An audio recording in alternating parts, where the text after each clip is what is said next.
বিকেল যেন অসহ্য ক্লান্তির ভারে নুয়ে পড়েছিল। মেহেরাজ হাসপাতাল থেকে বেরিয়ে পড়ছিল ঘরে ফেরার উদ্দেশ্যে। সারাদিনের টানা অপারেশন শেষে শরীরটা ভেঙে পড়েছিল প্রায়। ফ্রেশ হওয়ার সময়ও পায়নি, শুধু এক মুহূর্ত শান্তির আশায় বেরিয়ে এসেছে। কিন্তু পিছু ছাড়েনি এশা। ফোনের স্ক্রিনে একই নাম বারবার জ্বলজ্বল করছে। এশা কলিং। 5 মিনিট পর পর ফোন দিচ্ছে, বারবার। মেহেরাজ বিরক্ত চোখে আকাশের দিকে তাকায়, তারপর ক্লান্ত পায়ে গেটের দিকে এগিয়ে যায়। ঠিক তখনই চোখে পড়ে হট্টগোল। হাসপাতালের সামনে একটা অস্থির দৃশ্য। কিছু কর্মী আর কয়েকজন মহিলা অস্থিরভাবে একজন মেয়েকে ধরে টানতে টানতে নিয়ে আসছে ভেতরে। মেয়েটির পরনের পোশাক ভেজা, না ভেজা নয়, রক্তাক্ত। এক মুহূর্তের জন্য মেহেরাজ পাশ কাটিয়ে চলে যেতে চাইছিল। অজস্র রোগী আসে যায়, সব দেখা তো আর সম্ভব নয়। তবে ঠিক তখনই চোখ আটকে গেল। মেয়েটির কনিষ্ঠ আঙুলে বাঁধা ঘড়িটা যেন চিৎকার করে উঠল। চোখ একবার পিটপিট করে চেয়ে দেখে মেহেরাজ, তারপর এক লাফে কয়েক কদম এগিয়ে যায়। এই ঘড়ি, এটা তো মেহেরুবের। কণ্ঠ যেন গলা শুকিয়ে আসে। সকালে সেই দৃশ্যটা স্পষ্ট ভেসে ওঠে মনের পর্দায়। গেটের সামনে দাঁড়িয়ে মেহেরুব তার নুরির হাতে ঘড়ি পরিয়ে দিচ্ছিল। নরম গলায় বলছিল, সময় দেখে ঠিকমতো পরীক্ষা দিবি, সাহস হারাবি না, ঠিক আছে? মেহেরাজের শরীর কেঁপে ওঠে, বুকের ভেতর ধুক ধুক শব্দ তীব্র হয়। ওর পা দুটো আপনাতেই পিছিয়ে যায়, কিন্তু হৃদয়টা সামনে ছুটে যেতে চায়। রক্ত টপ টপ করে পড়ছে। আঙুল বেয়ে রক্ত গড়িয়ে পড়ছে। মেয়েটির পরনের বোরকা, নিকাব, হাত মোজা সব ভিজে গেছে লালচে দাগে। আর সেই রক্তাক্ত দেহটা নুরি, তার ছোট বোন। মেহেরাজ চোখের সামনে দেখে কিন্তু স্পর্শ করে না। ধরার অধিকার নেই ওর। সে এখন শুধুই একজন ভাই, একজন পুরুষ। অন্য কোনো পরিচয় এখানে মানায় না।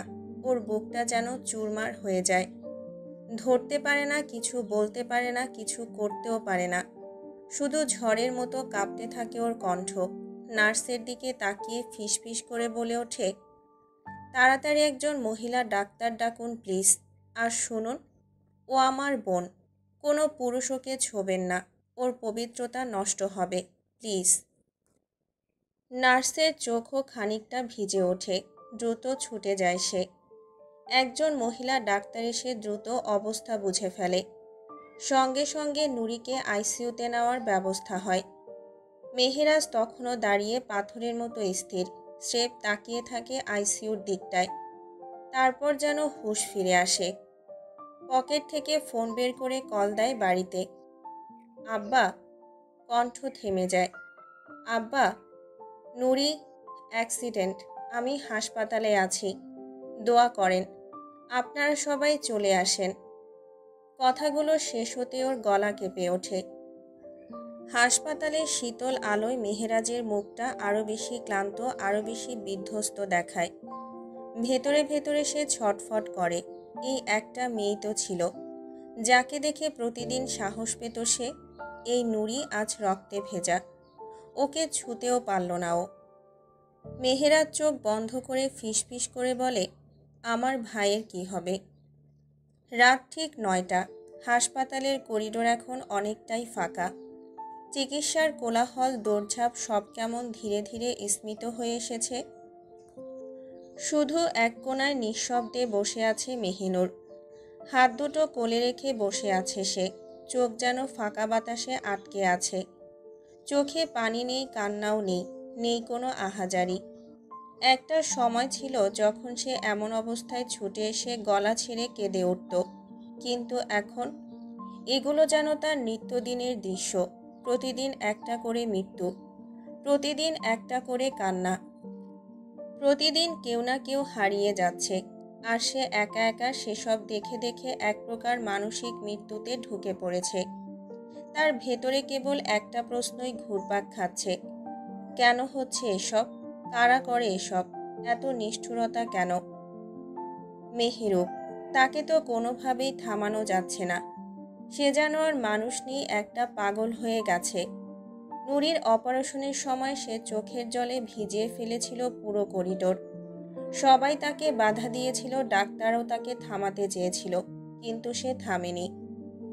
একটাই কথা বলেছিল, আমার নুরি ফুল, আমার চোখের তারা, আমি ওর পাশে থাকবো, ওকে দেখব।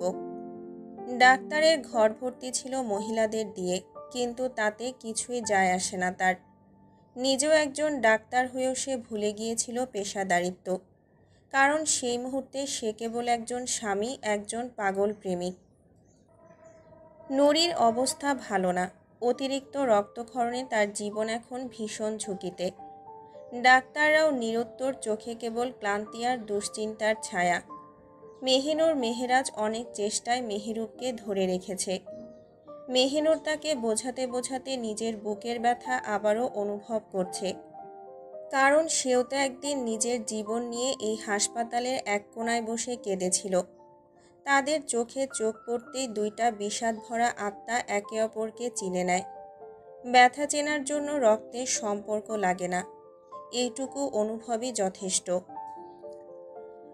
নুরির বাবা শুরুতে ভীষণ শক্ত ছিলেন, সবার সামনে নিজেকে ধরে রেখেছিলেন, কিন্তু যখন মাগরিবের নামাজে দাঁড়ালেন, মোনাজাতে মেয়ের নাম উচ্চারণ করলেন, তখন আর পারেননি। হে আল্লাহ, আমার মেয়েটাকে ফিরিয়ে দাও। একবার শুধু চোখ মেলে তাকাক সে। এই দোয়ার মাঝেই হঠাৎ মসজিদের ভেতরেই পড়ে যান তিনি। প্রেসার বেড়ে অজ্ঞান হয়ে যান, আর মসজিদের নীরবতা যেন থমকে যায় কান্নার শব্দে। নুরির মা তো ভেঙেই পড়েছেন। সন্তানের যন্ত্রণা কোনো মাই সহ্য করতে পারে না। তার কান্না যেন বাতাস কাঁপিয়ে দেয়। আর দাদাজান দাদিজান চোখে হাত দিয়ে চুপ করে বসে আছেন। চোখে শুধুই স্মৃতি, শুধুই প্রিয় মুখখানা ভেসে ওঠা।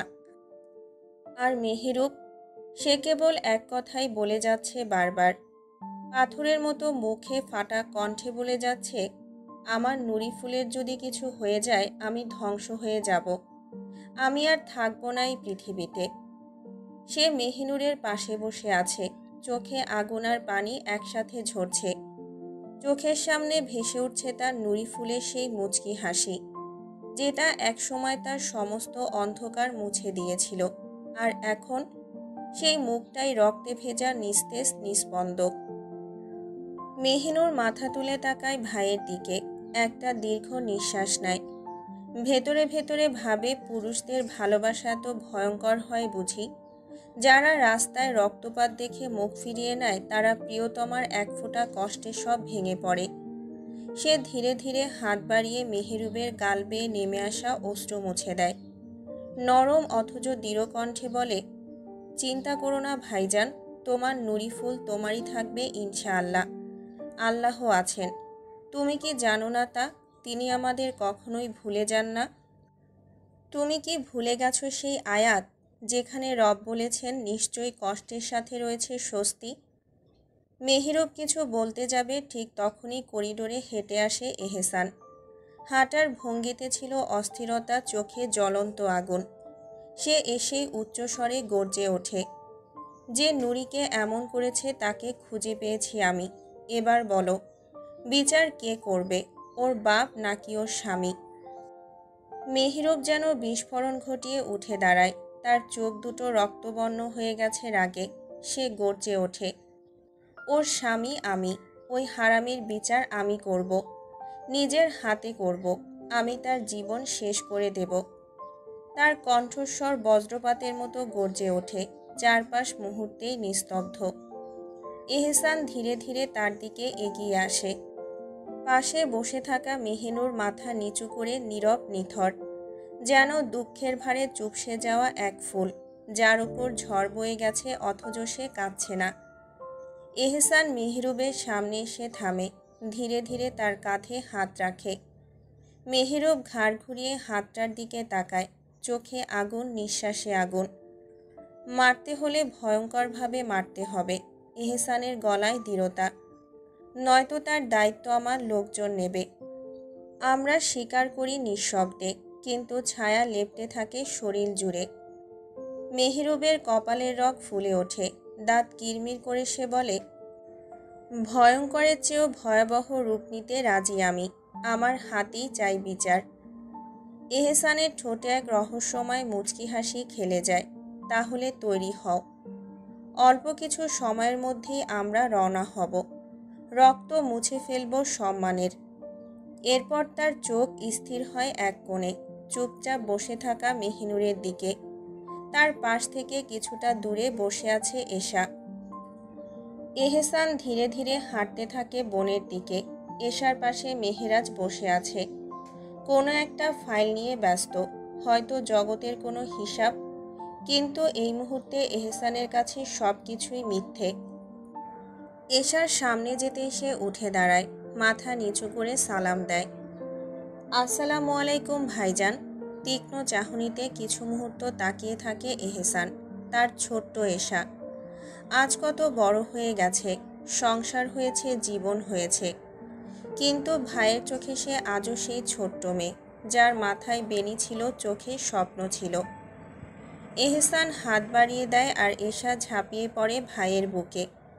কতদিন পর দেখা, কতদিন পর এই আপন ছোঁয়া। কপালে আলতো করে ঠোঁট ছোঁয়ায় এহসান। ওয়ালাইকুম আসসালাম, কেমন আছিস? এশার ঠোঁটে কষ্ট লুকানো এক হাসি। এই তো একরকম আছি, আলহামদুলিল্লাহ, ভালো থাকার চেষ্টায় আছি। ভাইজান, নুরি তো এখন ফুল নয়, শুকনো একটা পাতার মতো পড়ে আছে। এহসানের বুক চেপে আসে। সে দীর্ঘশ্বাস ছেড়ে বলে, বুঝতে পারছি। আমার বেগম আজ নীরব। আল্লাহ হয়তো বুঝ দিয়ে দিয়েছেন তাকে, না হলে কান্নার ঢেউতে হয়তো আজ আমার নিঃশ্বাস থাকতো না। এশা চোখ নামিয়ে ফেলে বলে, না ভাইজান, বুঝ দেয়নি কেউ। ও পাথর হয়ে গেছে, তাই এমন নীরব। তুমি যাও, ওর কাছে যাও, আজও শুধু তোমার ছায়া চাই। এহসান এক মুহূর্ত নিঃশব্দে তাকিয়ে থাকে তার বোনের মুখে, তারপর আলতো করে মাথায় হাত রাখে, বুকের মধ্যে টেনে নেয়। ভাইয়ের স্নেহ, ভাইয়ের ভয়, ভাইয়ের আশ্রয় হয়ে। এহসান এশাকে ছেড়ে মেহিনুরের দিকে এগিয়ে আসে ধীর পায়ে। মেহিরুব ধীরে উঠে দাঁড়ায়। এহসানকে আসতে দেখে নিজে থেকেই জায়গা ছেড়ে দেয়। সে জানে এহসান বসবে ওর প্রিয় মেহিনুরের পাশে। এহসান ধীর পায়ে এগিয়ে আসে। তার চেহারায় ক্লান্তির ছাপ, কাঁধে যেন হাজার যুদ্ধ থেকে ফিরে আসা কোনো বীরের ভার। একবার মেহরুবের দিকে শান্ত চোখে তাকায় সে, তারপর নিঃশব্দে বসে পড়ে মেহিনুরের পাশে। মেহিনুর এক ঝলক তাকায় এহসানের দিকে। হৃদয়ের গভীর থেকে কেমন একটা অচেনা বেদনা বয়ে যায়। ক্লান্ত চুল, অগোছালো চোখ, নিশার নীরবতা এহসানকে যেন ভীষণ ক্লান্ত দেখায় আজ। চোখ নামিয়ে নেয় সে, তবুও হাত বাড়িয়ে ছুঁয়ে দেয় এহসানের চুলগুলো। এহসানও চোখ বুজে নেয়। এক ক্ষণিকের শান্তি, যেখানে না আছে রক্ত, না আছে হিংস্রতা, শুধু আছে তাদের দুজনের নিঃশব্দ ভালোবাসা। মেহিনুর ফিসফিস করে বলে, এমন অবস্থা কেন? এহসান চোখ মেলে চেয়ে থাকে মেহিনুরের চোখে। একটা বাঁকা হাসি ঠোঁটে এনে উল্টো প্রশ্ন ছুড়ে দেয়, তুমি কাঁদছো না যে আজ? মেহিনুর দীর্ঘ নিঃশ্বাস ফেলে। চোখ দুটো যেন আকাশের মতো বিস্তৃত হয়ে যায় যন্ত্রণায়। কি আর করব, এগুলো এখন নিত্যদিনের ঘটনা হয়ে গেছে। প্রতিদিন নতুন রক্ত, নতুন কান্না, আর আমি প্রতিদিন নতুন করে মরি। এই কথা শুনে এহসান হালকা মুচকি হেসে আবার নিঃশ্বাস ছাড়ে। এই দুনিয়ার যুদ্ধক্ষেত্র প্রিয়তমা, এখানে টিকে থাকতে হলে যুদ্ধ করতেই হয়। মেহিনুর কিছুক্ষণের জন্য চুপ করে থাকে।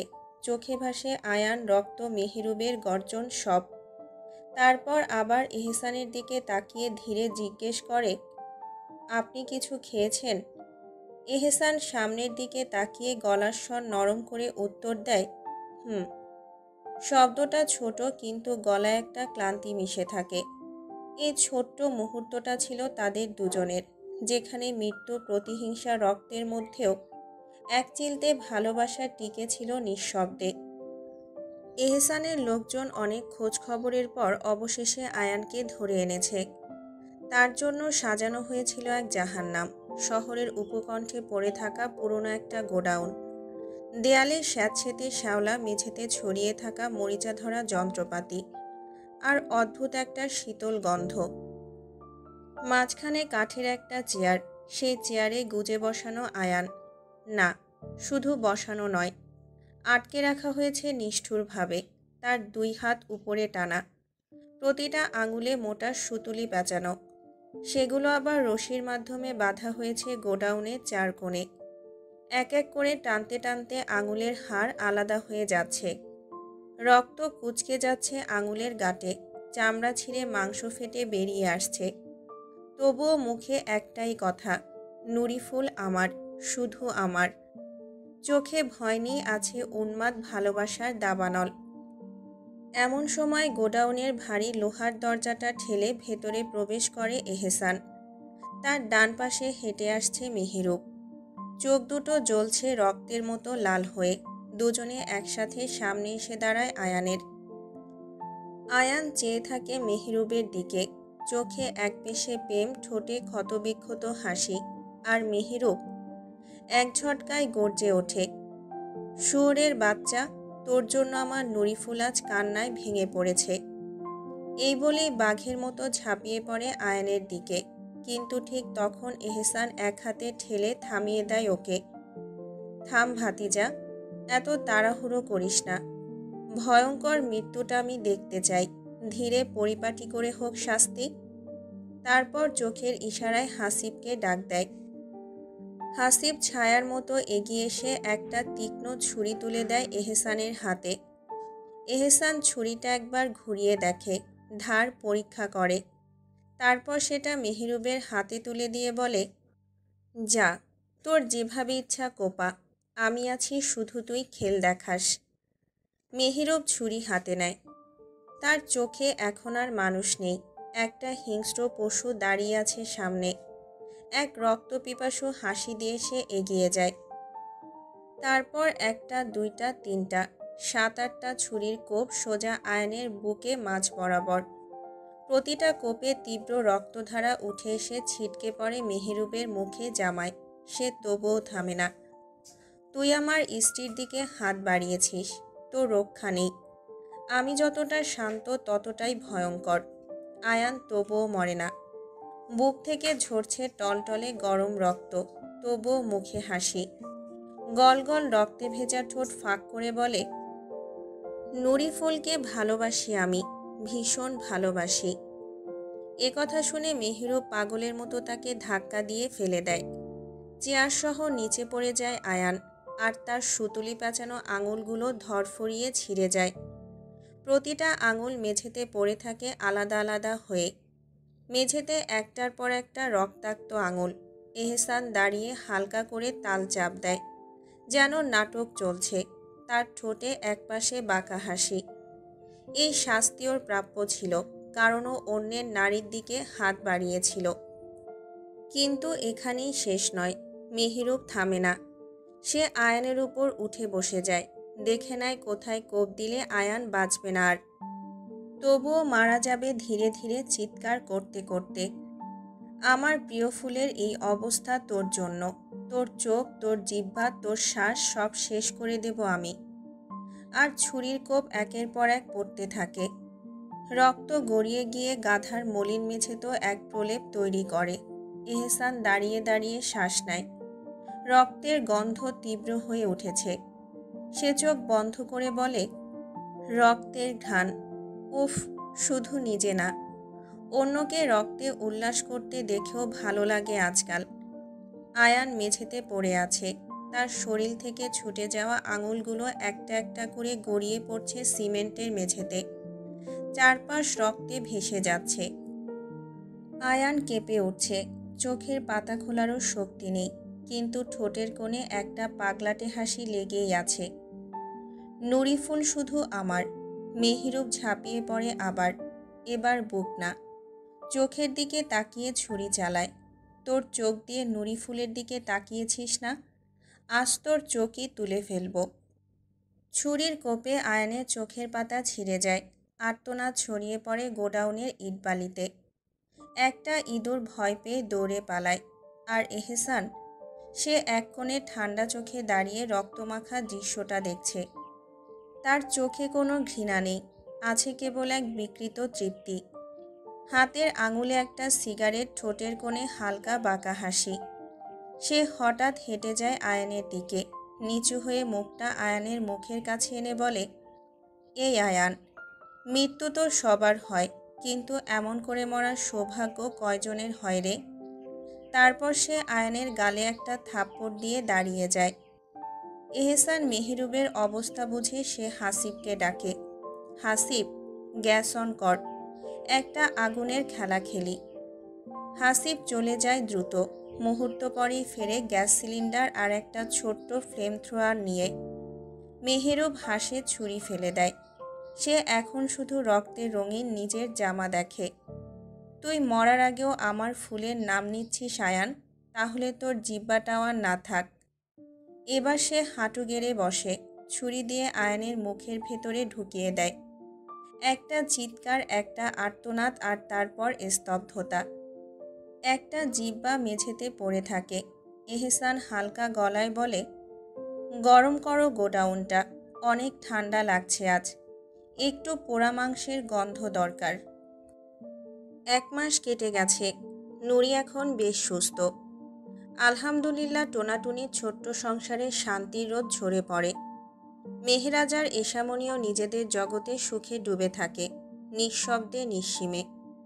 শুধু একটা সম্পর্ক, এহসান আর মেহিনুরের হৃদয়ের ফাঁকে জমে থাকে অভিমান। তাদের দুজনার মাঝখানে দাঁড়িয়ে আছে এক বোঝা পাপ, যার ভার এহসান নিজেই স্বীকার করে নিয়েছে।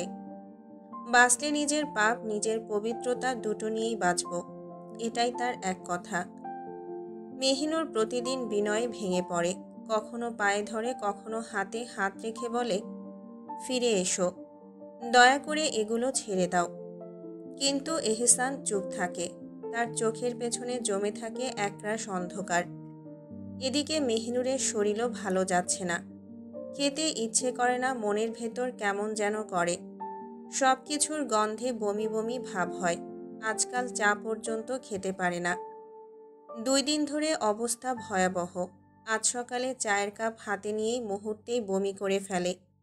সামনেই ছিলেন এনিসা বেগম আর আয়শা বেগম। তারা দুজনেই চমকে ওঠেন, দ্রুত মেহিনুরের কপালে পানি দেন, ওকে শান্ত করে বসার ঘরে নিয়ে আসেন। মেহিনুর তখন চোখ বুজে বসে। শরীর যেন ভেঙে পড়ছে, মাথা ঘুরে বুক ধড়ফড় করে। 1 গ্লাস লেবুর শরবত এনে দেওয়া হয়। এক ঢোক খেয়ে গ্লাসটা এনিসা বেগমের হাতে দিয়ে মেহিনুর সোফায় হেলে পড়ে। গলায় কাঁপা কাঁপা স্বরে বলে, আম্মা, আমার ভেতরটা যেন কেমন করছে, কুলাচ্ছে না। মনে হচ্ছে নাড়ি ভুঁড়ি বেরিয়ে আসবে। এই কয়দিন ধরেই এমন হচ্ছে, কিন্তু আজ তো খুব বাজে অবস্থা। এনিসা বেগম ওর পাশে বসেন, হাত ধরে ধীরে ধীরে বলেন, মা, এটাই স্বাভাবিক। আমার মনে হয় তুমি মা হতে চলেছ। শব্দগুলো যেন মেহিনুরের ভেতর একটা বোমা ফাটায়। মা হতে চলেছে। ঠোঁট কাঁপতে থাকে, চোখে অশ্রুর কুয়াশা, গলা শুকিয়ে আসে। সত্যি সব কিছুর মানে এবার মিলছে। এই কষ্ট, এই অস্থিরতা, সবটাই তো। নিজের পেটে হাত রেখে মেহিনুর মাথা তোলে, আলতো হেসে তাকায় এনিসা বেগম, আয়শা বেগম আর আমেনা বেগমের দিকে। এটা সত্যি, সত্যিই তো। আয়শা বেগম ওর পাশে বসে মাথায় হাত বুলিয়ে দেন। পাগলি, সত্যি না হলে এমনটা হবে কেন? তবে একবার ডাক্তার দেখিয়ে নেই। আমেনা বেগম বলেন, আমি ডাক্তার আপাকে ফোন করি, দাঁড়াও। কিছু সময় পর ডাক্তার এসে মেহিনুরকে চেক করেন। ঘর নিঃশব্দ, সবার দৃষ্টি ওর দিকে। ডাক্তার এক সময় হালকা হাসি নিয়ে বলেন, মেহিনুর, তুমি মা হতে যাচ্ছ। ঘর জুড়ে আনন্দের শীতল ঢেউ, কিন্তু মেহিনুর বসে থাকে চুপচাপ। একটাই অনুভূতি বারবার ধাক্কা দিচ্ছে হৃদয়ে, আমি আমি মা হতে যাচ্ছি। আশেপাশে হাসির ঝিলিক, কোলাহল, কিন্তু ওর ভেতরে চলছে এক গভীর নিঃশব্দ লড়াই। ঠিক তখনই বাড়ির সদর দরজা খুলে যায়। ম্লান চোখ, ক্লান্ত শরীর আর গম্ভীর মুখ নিয়ে এহসান ঘরে ঢোকে। রাতভর সে বাইরে ছিল, শেয়ার মার্কেটের পরিস্থিতি নিয়ন্ত্রণে ব্যস্ত। নিজের স্বার্থে অনেক কিছুই করছে সে, এমনকি আয়ানকে সরিয়ে দিয়ে এখন নাটক করছে আরিফের সাথে।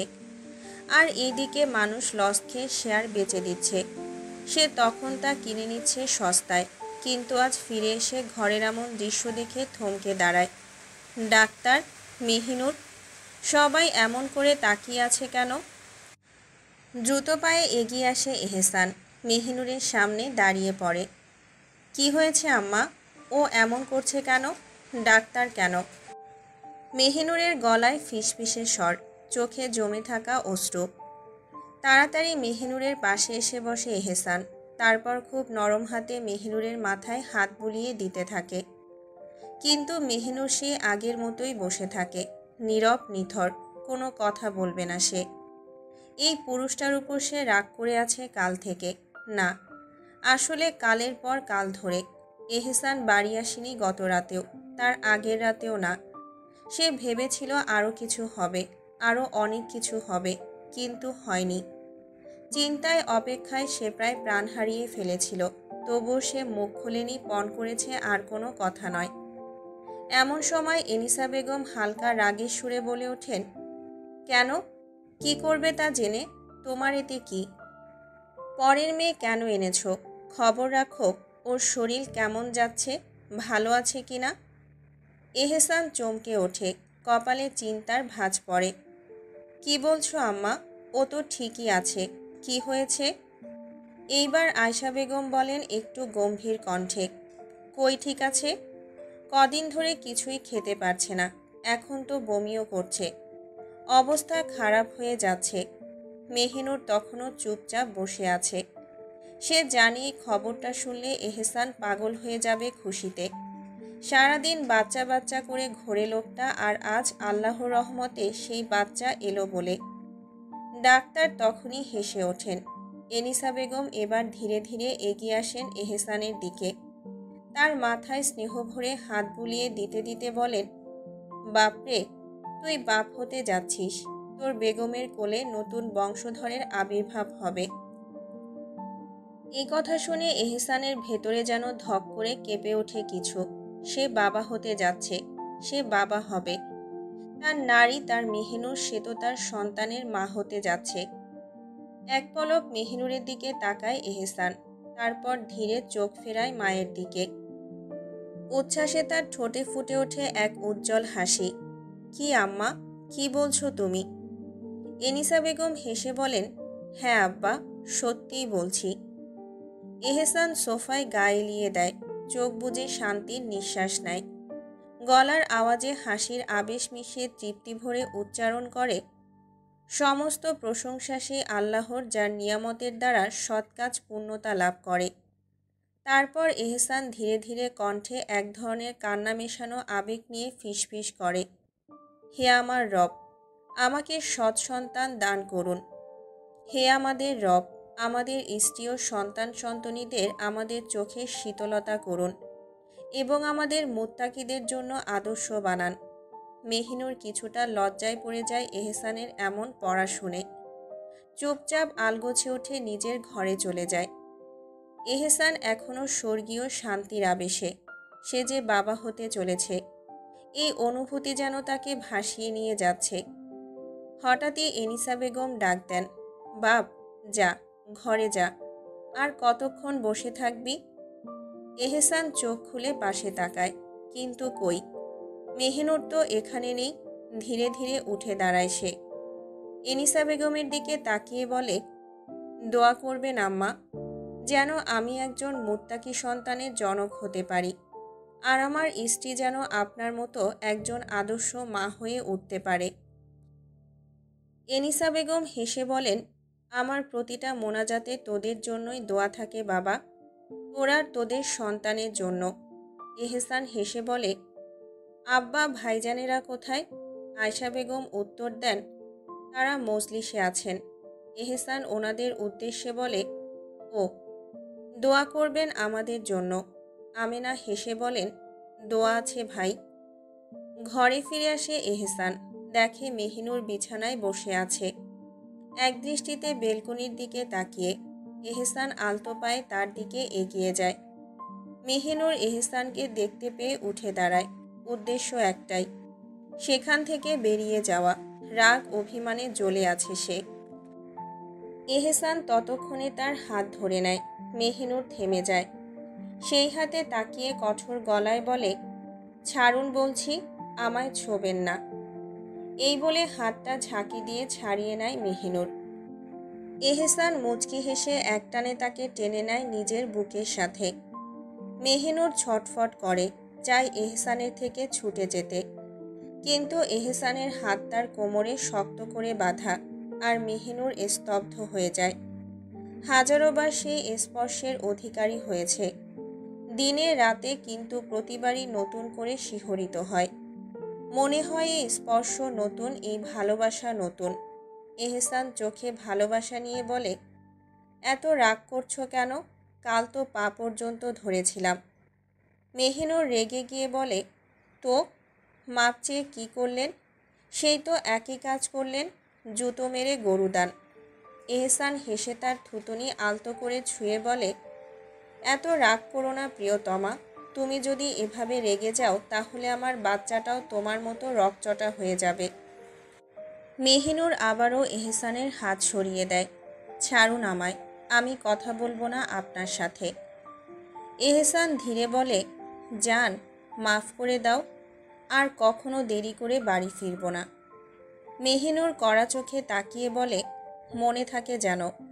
আর যদি 10টার আগে বাড়ি না আসেন তাহলে ঘরে জায়গা হবে না বলে দিলাম। এহসান হেসে ফেলে। আজ তার খুশির দিন। আজ সে পূর্ণতার দিকে আরেক ধাপ এগিয়ে গেল। এহসান মেহিনুরের কপালে চুমু এঁকে দেয়। তার গাল দুটো দুই হাতে ধরে ভালোবাসা মাখা গলায় বলে, ধন্যবাদ আমায় এত বড় নিয়ামতের অধিকারী বানানোর জন্য। ধন্যবাদ প্রিয়তমা, আমার মতো পাপিষ্ঠ পুরুষের অস্তিত্ব বহন করার জন্য। এই বলে মেহিনুরের গালে ঠোঁট ছুঁয়ে দেয়, তারপর আবার মুখ তোলে। ধন্যবাদ প্রিয় নারী, আমার পাপ মেনে আমায় ভালোবাসার জন্য। তুমি শ্রেষ্ঠ, আমার চোখে তুমি শ্রেষ্ঠ। মেহিনুর এবার তার গলা জড়িয়ে ধরে বলে, ধন্যবাদ আপনাকে, আল্লাহর দেওয়া নিয়ামতের জননী বানানোর জন্য আমায়। ধন্যবাদ প্রিয় পাপিষ্ঠ, ধন্যবাদ। এহসান এবার হাত রেখে দেয় মেহিনুরের পেটে, আলতো করে বুলিয়ে দেয়, অনুভব করতে চায় নিজের রক্ত, নিজের অস্তিত্বকে, যেই পবিত্র গর্ভে বেড়ে উঠছে। সে ধীরে ধীরে হাঁটু গেড়ে বসে পড়ে। মেহিনুরের কোমর জড়িয়ে ধরে তার পেটে মুখ গুজে দেয়। এই গর্ভে এখন আমার আরেক পবিত্র অস্তিত্ব বেড়ে উঠছে। তার গলা ভারী হয়ে আসে, কণ্ঠ কেঁপে যায়। ভাবতে কষ্ট হচ্ছে আমি সত্যি একজন সন্তানের জনক হতে যাচ্ছি, বাবা হতে যাচ্ছি। কলিজা অবধি প্রশান্তিতে ভরে গেছে।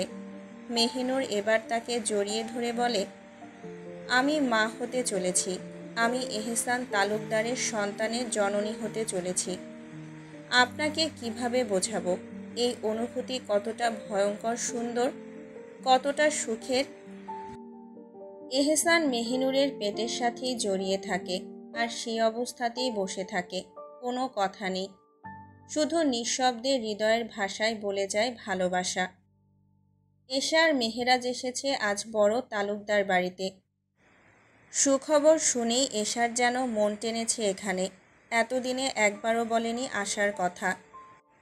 আজ হঠাৎ সব দ্বিধা পেরিয়ে মেহেরাজকে নিয়েই চলে এসেছে। মেহেরাজ প্রথমে বাড়ির ভেতরে আসতে চায়নি, কিন্তু এশা তো আর মেহিনুর নয় যে এহসান যা করবে সব মেনে নেবে। জেদে কান ধরে ভেতরে টেনে এনেছে ওকে, আর মেহেরাজ বলেই দিয়েছে থাকবেও। মেহেরাজের মনে এক অদ্ভুত অনুভূতি, এক ধরনের সংকোচ, ভেতরে একটা চাপা ভয়। ওরা কি ওকে মেয়ের জামাই হিসেবে মেনে নেবে? কিছু বলবে না তো? কিন্তু আসার পরপরই সেই ভয় যেন হাওয়ায় মিলিয়ে গেল। সবাই যেন জামাই আদরে আপন করে নিয়েছে মেহেরাজকে। নিজের ছোট বোনটাকেও দেখল। শুনে বুকটা ভরে উঠল, ছোট্ট পরীটা মা হতে যাচ্ছে। তবে একটা জিনিস ওর মনে কাটার মতো বিঁধে গেল। এহসান হেসে মজা করে কথা বলছে ঠিকই, কিন্তু বারবার ভাতিজার বাবা ডাক শুনে বেশ অস্বস্তিকর অবস্থায় পড়েছে সে। কিছুতেই স্বাভাবিক থাকতে পারছে না। এদিকে এশা দাঁড়িয়ে আছে নিজের ঘরের বেলকনিতে। অনেক দিন পর এই ঘরে ফেরা। এই বেলকনি তার ভীষণ প্রিয়। রাতের আকাশটা যেন আগের মতোই আছে, কিন্তু এশার ভেতরে কত বদল। পাশের বেলকনিতে দাঁড়িয়ে আছে মেহিনুর। আবারও দুজন বান্ধবী একসাথে। মেয়েলি গল্প, রাতও যেন ছোট হয়ে যাচ্ছে। ঠিক তখনই মেহেরাজ এশাকে রাগানোর উদ্দেশ্যে মুচকি হেসে বেলকনির দিকে এগিয়ে এসে বলে, বউ চলো, আমরাও একটা ক্রিকেট টিম তৈরি করার কাজে নেমে পড়ি। কথাটা বলেই পাশ ফিরে বেলকনিতে দাঁড়ানো মেহিনুরকে দেখে থমকে যায়। মুখটা লাল হয়ে যায় লজ্জায়।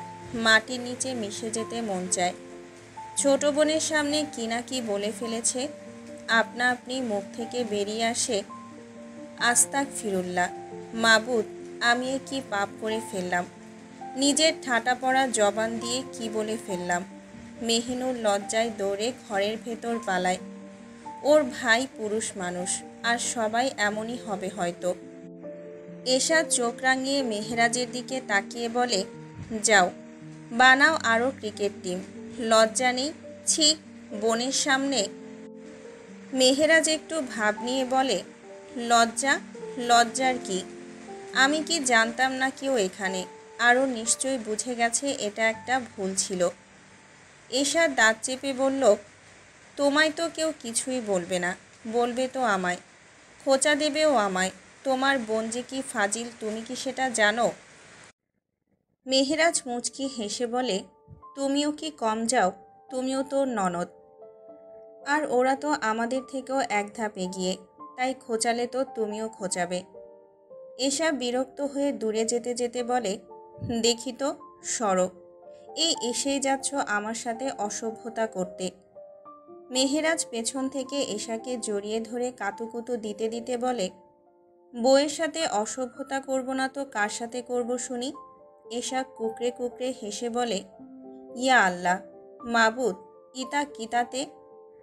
হাসতে হাসতেই বলে, ছাড়ো মেহেরাজ, এটা আমার বাড়ি, পাশের ঘরেই ভাইজান আছে, ছাড়ো। মেহেরাজ কাতুকুতু থামিয়ে এশার ঘাড়ে মুখ গুজে ফিসফিসিয়ে বলে, এশামণি, আমি কবে বাবা হব? এশা মুচকি হেসে বলে, যেদিন আল্লাহর হুকুম হবে। মেহেরাজ ঠোঁট ডুবিয়ে বলে, তার জন্য তো উসিলা দরকার, কিন্তু আমি কাছে গেলেই তুমি কান্না করে পালিয়ে যাও, বাবা হব কিভাবে? এশা কনুই দিয়ে বুকে আঘাত করে বলে, এত মিথ্যা কথা কেন বলো? প্রতিদিনই তো আমাতে বেসামাল হও। মেহেরাজ এক ঝটকায় এশাকে কোলে তুলে নেয়। হালকা গম্ভীর স্বরে বলে, চলো, আজও হয়ে যায়। এশা তাড়াতাড়ি বলে, না না, এটা মেহমান বাড়ি, এখানে সব করা যায় না স্বামী। মেহেরাজ হেসে বলে, বিবিজান, স্বামীর ভালোবাসা যেখানে ইচ্ছা সেখানেই গ্রহণ করা যায়, মেহমান বাড়ি হোক আর জমের বাড়ি। এশা ওর গলায় হাত জড়িয়ে ধরে। মেহেরাজ যখন তাকে বিছানায় রাখতে রাখতে বলে, আজ কন্ট্রোলে কেঁদো, এটা তোমার বাপের বাড়ির সম্মান গেলে তোমার যাবে, আমার না।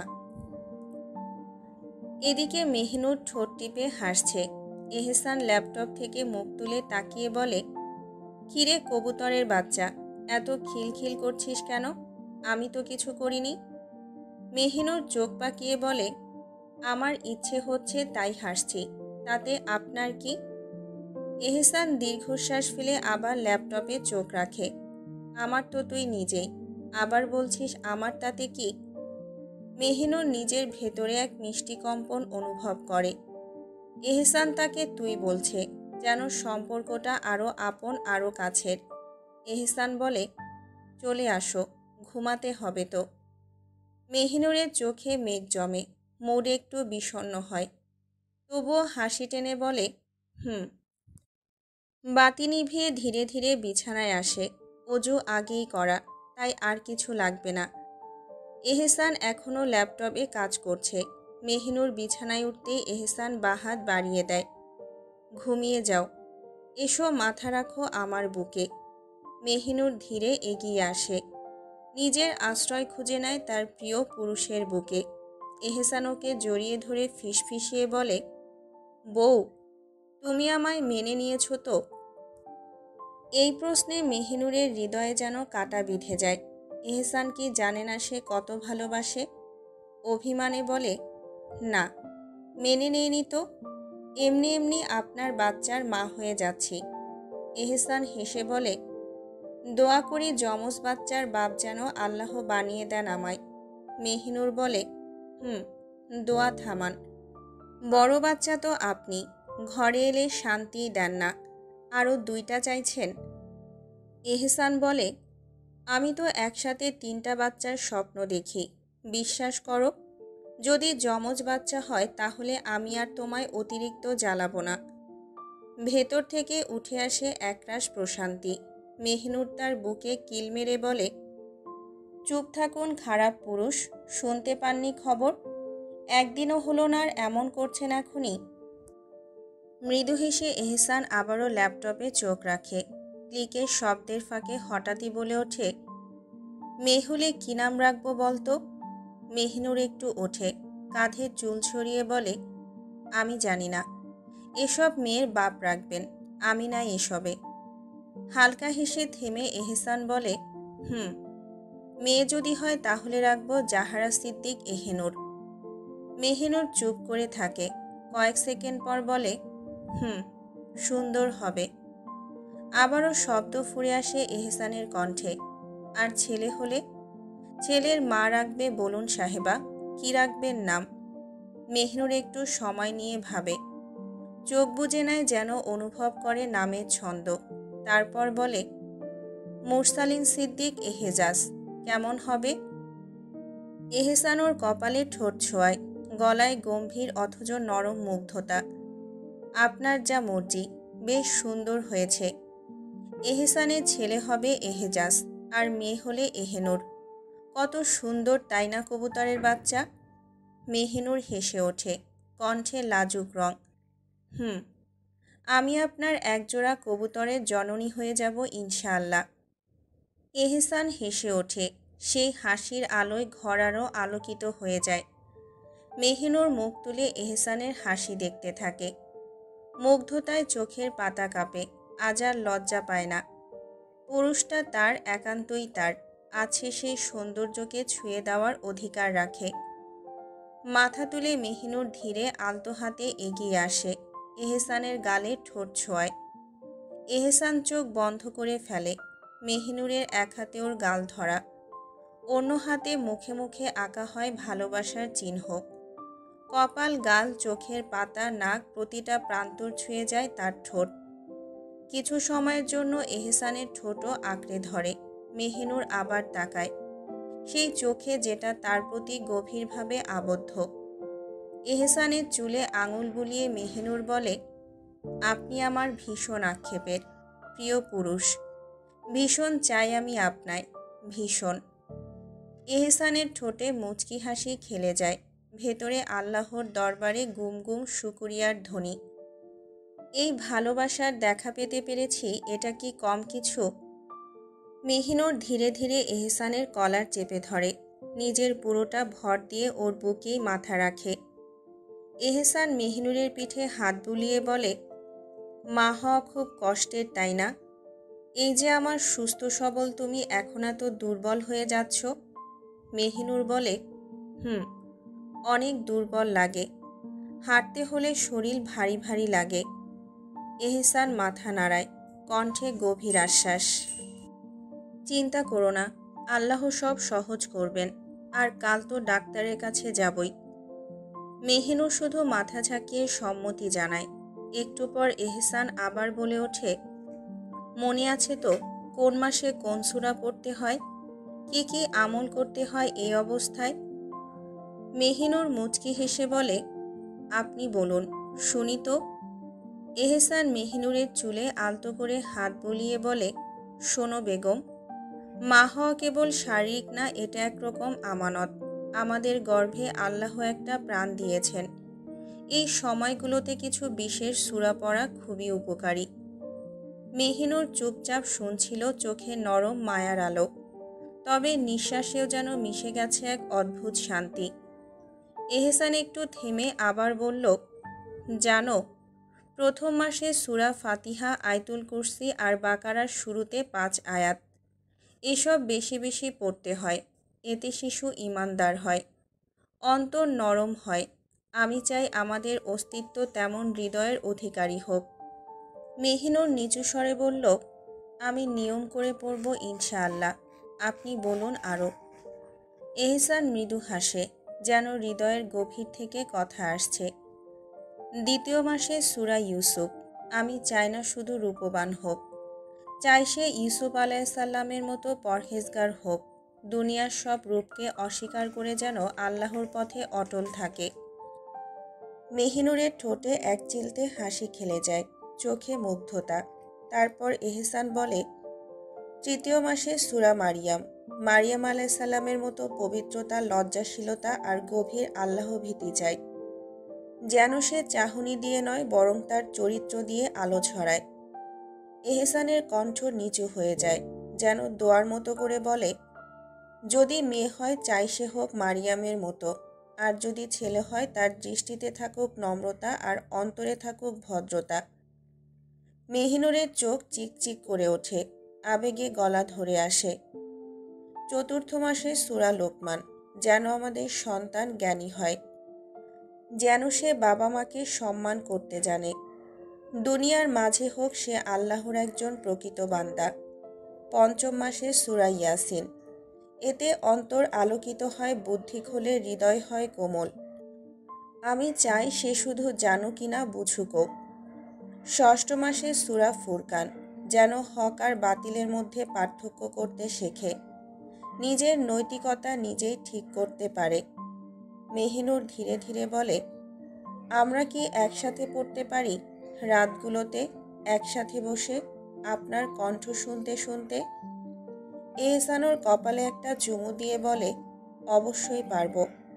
একসাথে পড়ব, একসাথে দোয়া করব। আমি থাকবো তোমার পাশে, প্রতিটা রাত, প্রতিটা মুহূর্তে। তারপর আবার বলল, সপ্তম মাসে সূরা মুজাম্মিল। যেন রাতের ইবাদত ওর মনে বসে, গভীর রাতে সিজদায় পড়ে কান্না করতে পারে এমন মন চাই।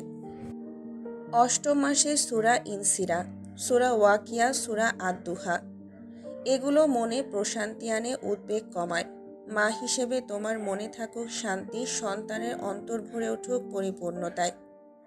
আর নবম মাসে এহসান থেমে যায়, ওর কণ্ঠ ভারী হয়ে আসে।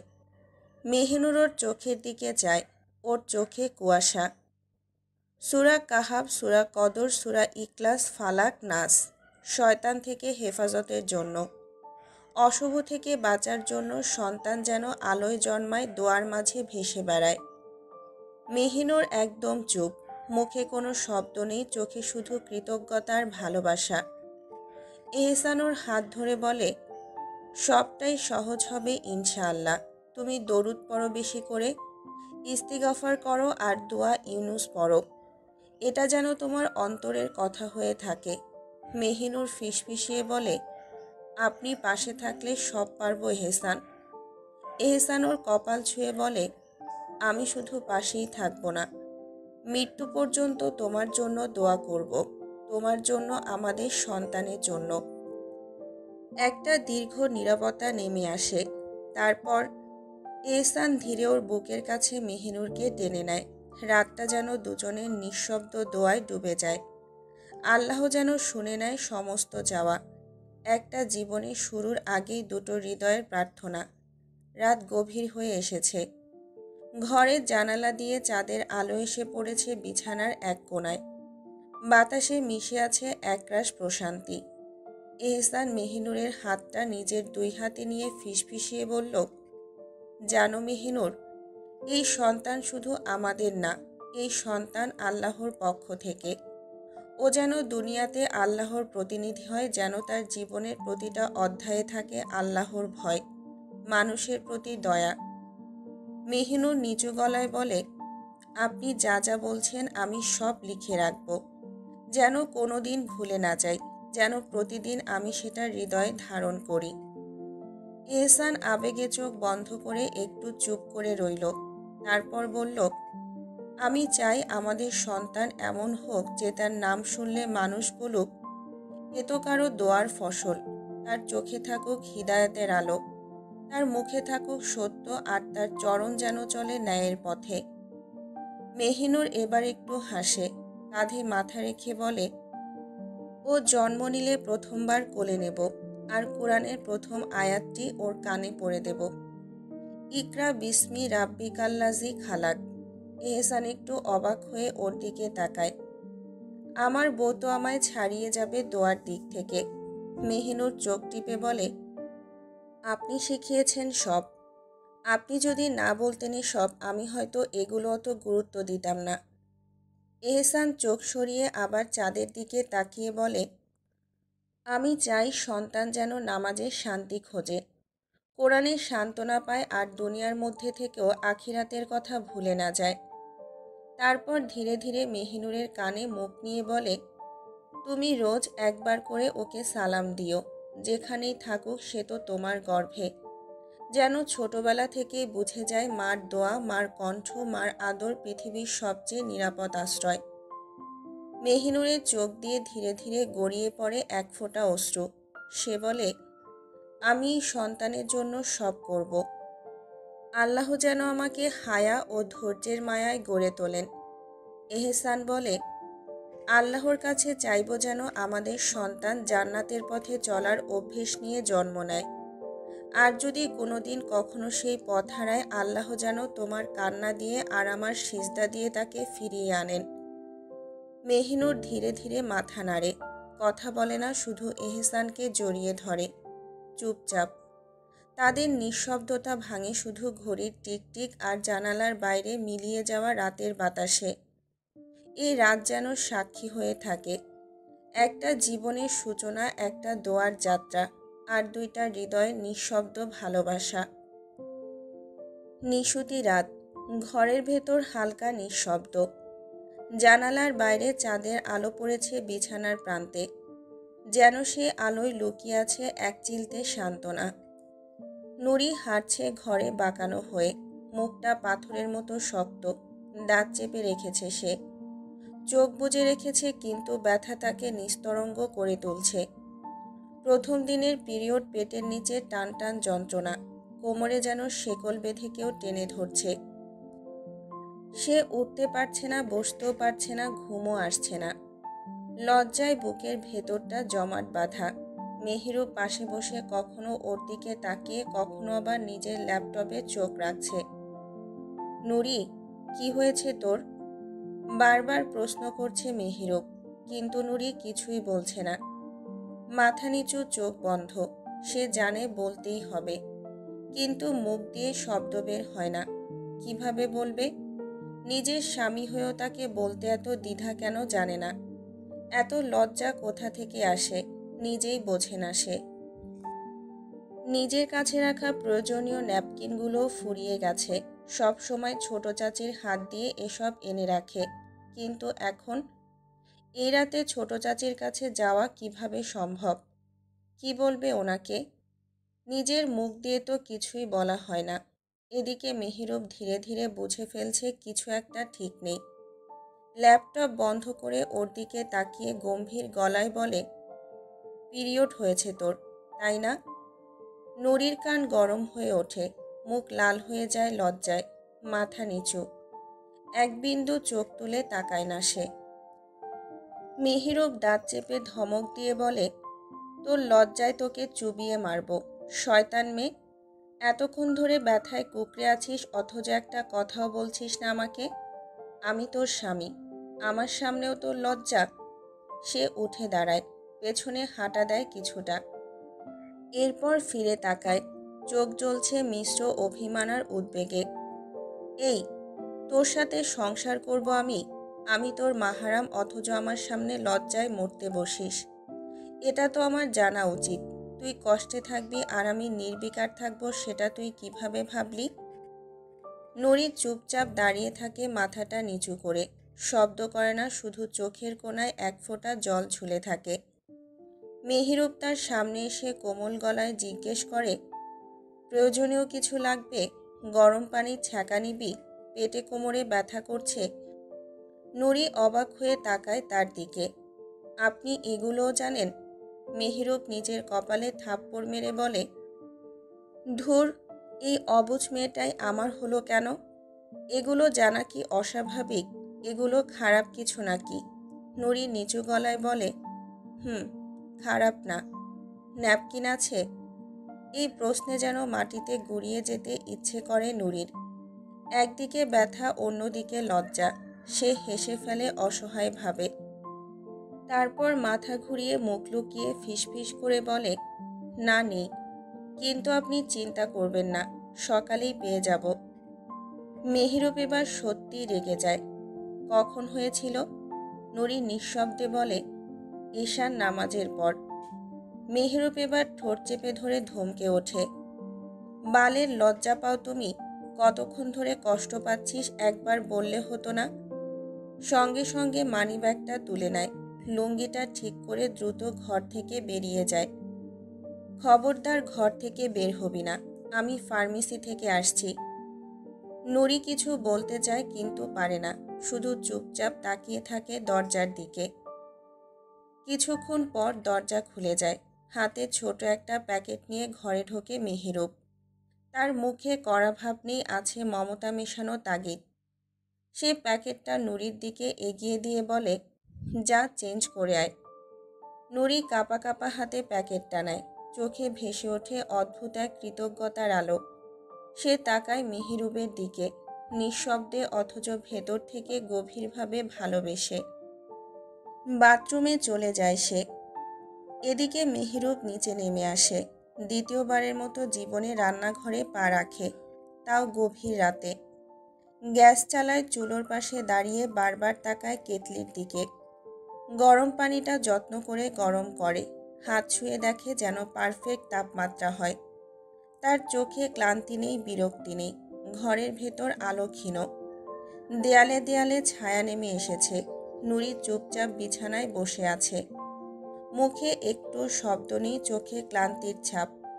অথচ তার চেয়েও বেশি স্পষ্ট সেই চাপা লজ্জা, যেটা সে বারবার ঢাকতে চাইছে কিন্তু পারছে না।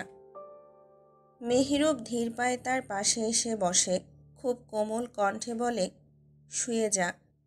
নুরি মাথা নাড়িয়ে বলে, আচ্ছা। ধীরে ধীরে শরীরটা টেনে বালিশে মাথা রাখে সে। মেহেরুব তার দিকে একদৃষ্টিতে তাকিয়ে থাকে কিছুক্ষণ। তারপর নিঃশব্দে হাত বাড়িয়ে নুরির কামিজটা আলতো করে সরিয়ে নেয় পেটের ওপর থেকে। তারপর গরম পানির ভরা পাত্র থেকে একটা পরিষ্কার নরম রুমাল ভিজিয়ে নেয়। হালকা চেপে বাড়তি পানি ঝরিয়ে সেই রুমালটা নিয়ে খুব যত্ন করে ছোঁয়ায় নুরির পেটে। রুমালের উষ্ণতায় একটু আরাম মিশে যায় নুরির চেহারায়। চোখ বন্ধ করে ফেলে সে। দীর্ঘশ্বাসের মতো একটা শান্তি নেমে আসে মুখে। মেহেরুব তখন নিচু গলায় বলে ওঠে, আমি তোর স্বামী নুরি, আমার সামনে এসব নিয়ে লজ্জা পাবি না তো। এই সময় তোর যত্ন নেওয়া আমার দায়িত্ব। তুই কষ্টে থাকলে সেটা আমারও কষ্ট। এই কষ্ট লুকানোর কিছু নেই, এটা কোনো লজ্জার বিষয় না।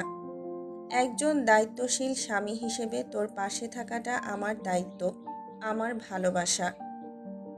তার কণ্ঠের উষ্ণতায়, হাতের ছোঁয়ার কোমলতায় নুরির গাল বেয়ে যেন এক তৃপ্তির ঢেউ বয়ে যায়।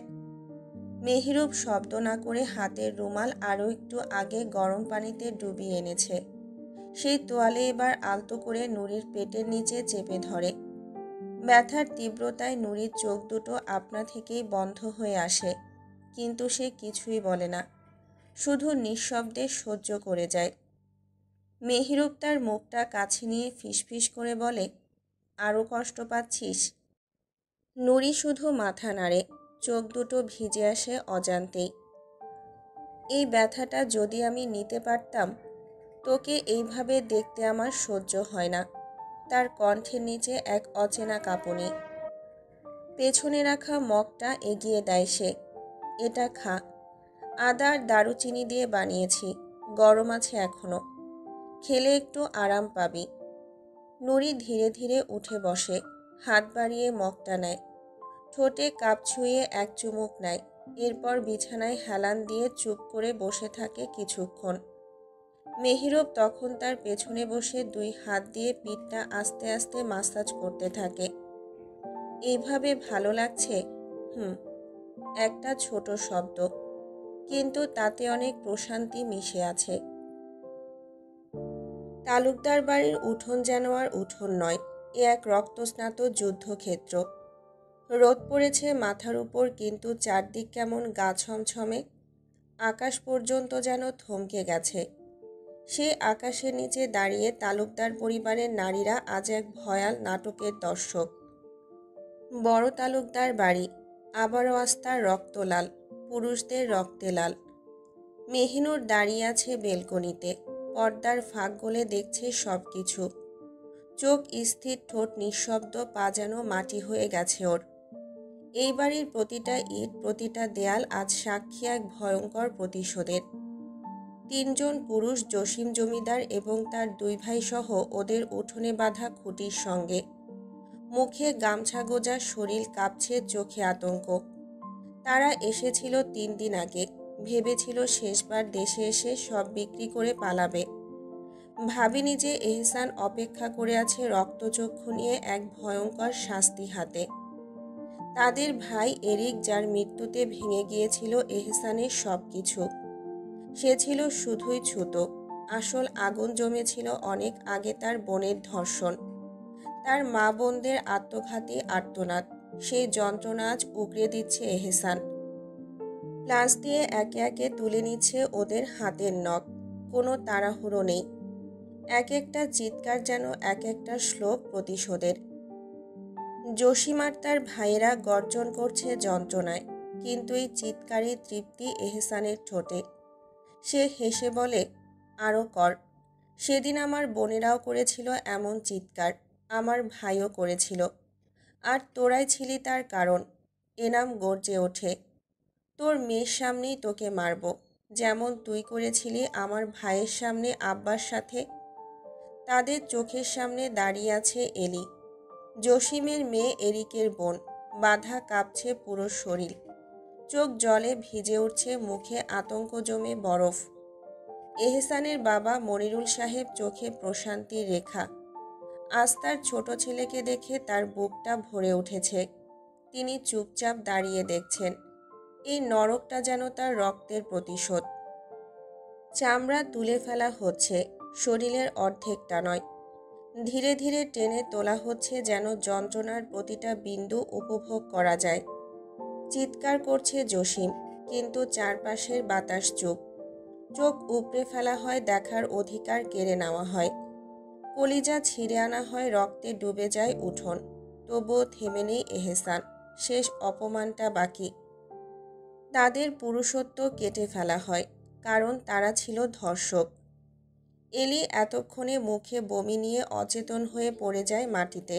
দুই একজন মহিলাকে তুলে নিয়ে ছুটে চলে যায় হাসপাতালের দিকে। আর বাড়ির অন্য মহিলারা, তারা চুপ, আড়াল থেকে দেখছে সব। ভয়ে নয়, লজ্জায় নয়, বিচারের তৃপ্তি নিয়ে দেখছে। মেহিনুরের মুখ আজও খিচে আছে, কিন্তু চোখে এক বিন্দু পানিও নেই। এই রক্তাক্ত দুপুরে তালুকদার বাড়ির আকাশে আজ একটাই সুর, প্রতিশোধ, রক্ত, ন্যায্যতা। চারদিকে রক্তের গন্ধ, কান পাতলেই ভেসে আসে অস্পষ্ট আর্তনাদ। আর সে আর্তনাদের উপর দাঁড়িয়ে আছে এহসান। তার চোখে তৃপ্তি, মুখে বিষাক্ত প্রশান্তি। হাতের তালুতে ধরে আছে রক্তমাখা 3টা কলিজা, জসিম ও তার 2 ভাইয়ের। তাদের বুক ছিঁড়ে হৃদয় উপড়ে এনে সে দাঁড় করিয়েছে 3টা রক্তাক্ত টুকরো ঠিক নিজের বাবার সামনে। এক হাতে সে চিপে ধরছে শরীরের রক্তমাখা অংশ। রক্ত টপ টপ করে ঝরছে এক বড় বালতিতে। পাত্র যেন কানায় কানায় পূর্ণ হয়ে উঠছে প্রতিশোধের রক্তে। এহসান হাঁটু গেড়ে বসে, বালতি তুলে ধরে নিজের বাবার সামনে। চোখে কান্না, ঠোঁটে রাগ। নরম কিন্তু কাপা কণ্ঠে বলে, আব্বা, আব্বা, দেখুন, দেখুন কতটা রক্ত। এটা ওদের রক্ত, ওদের কলিজা, যাদের জন্য আমাদের রক্তে গোসল করতে হয়েছে, আপনজনদের রক্তে ভিজে যেতে হয়েছে বারবার, যাদের জন্য আমাদের মরতে হয়েছে প্রতিটা মুহূর্তে, আফসোসে আর আফসোসে।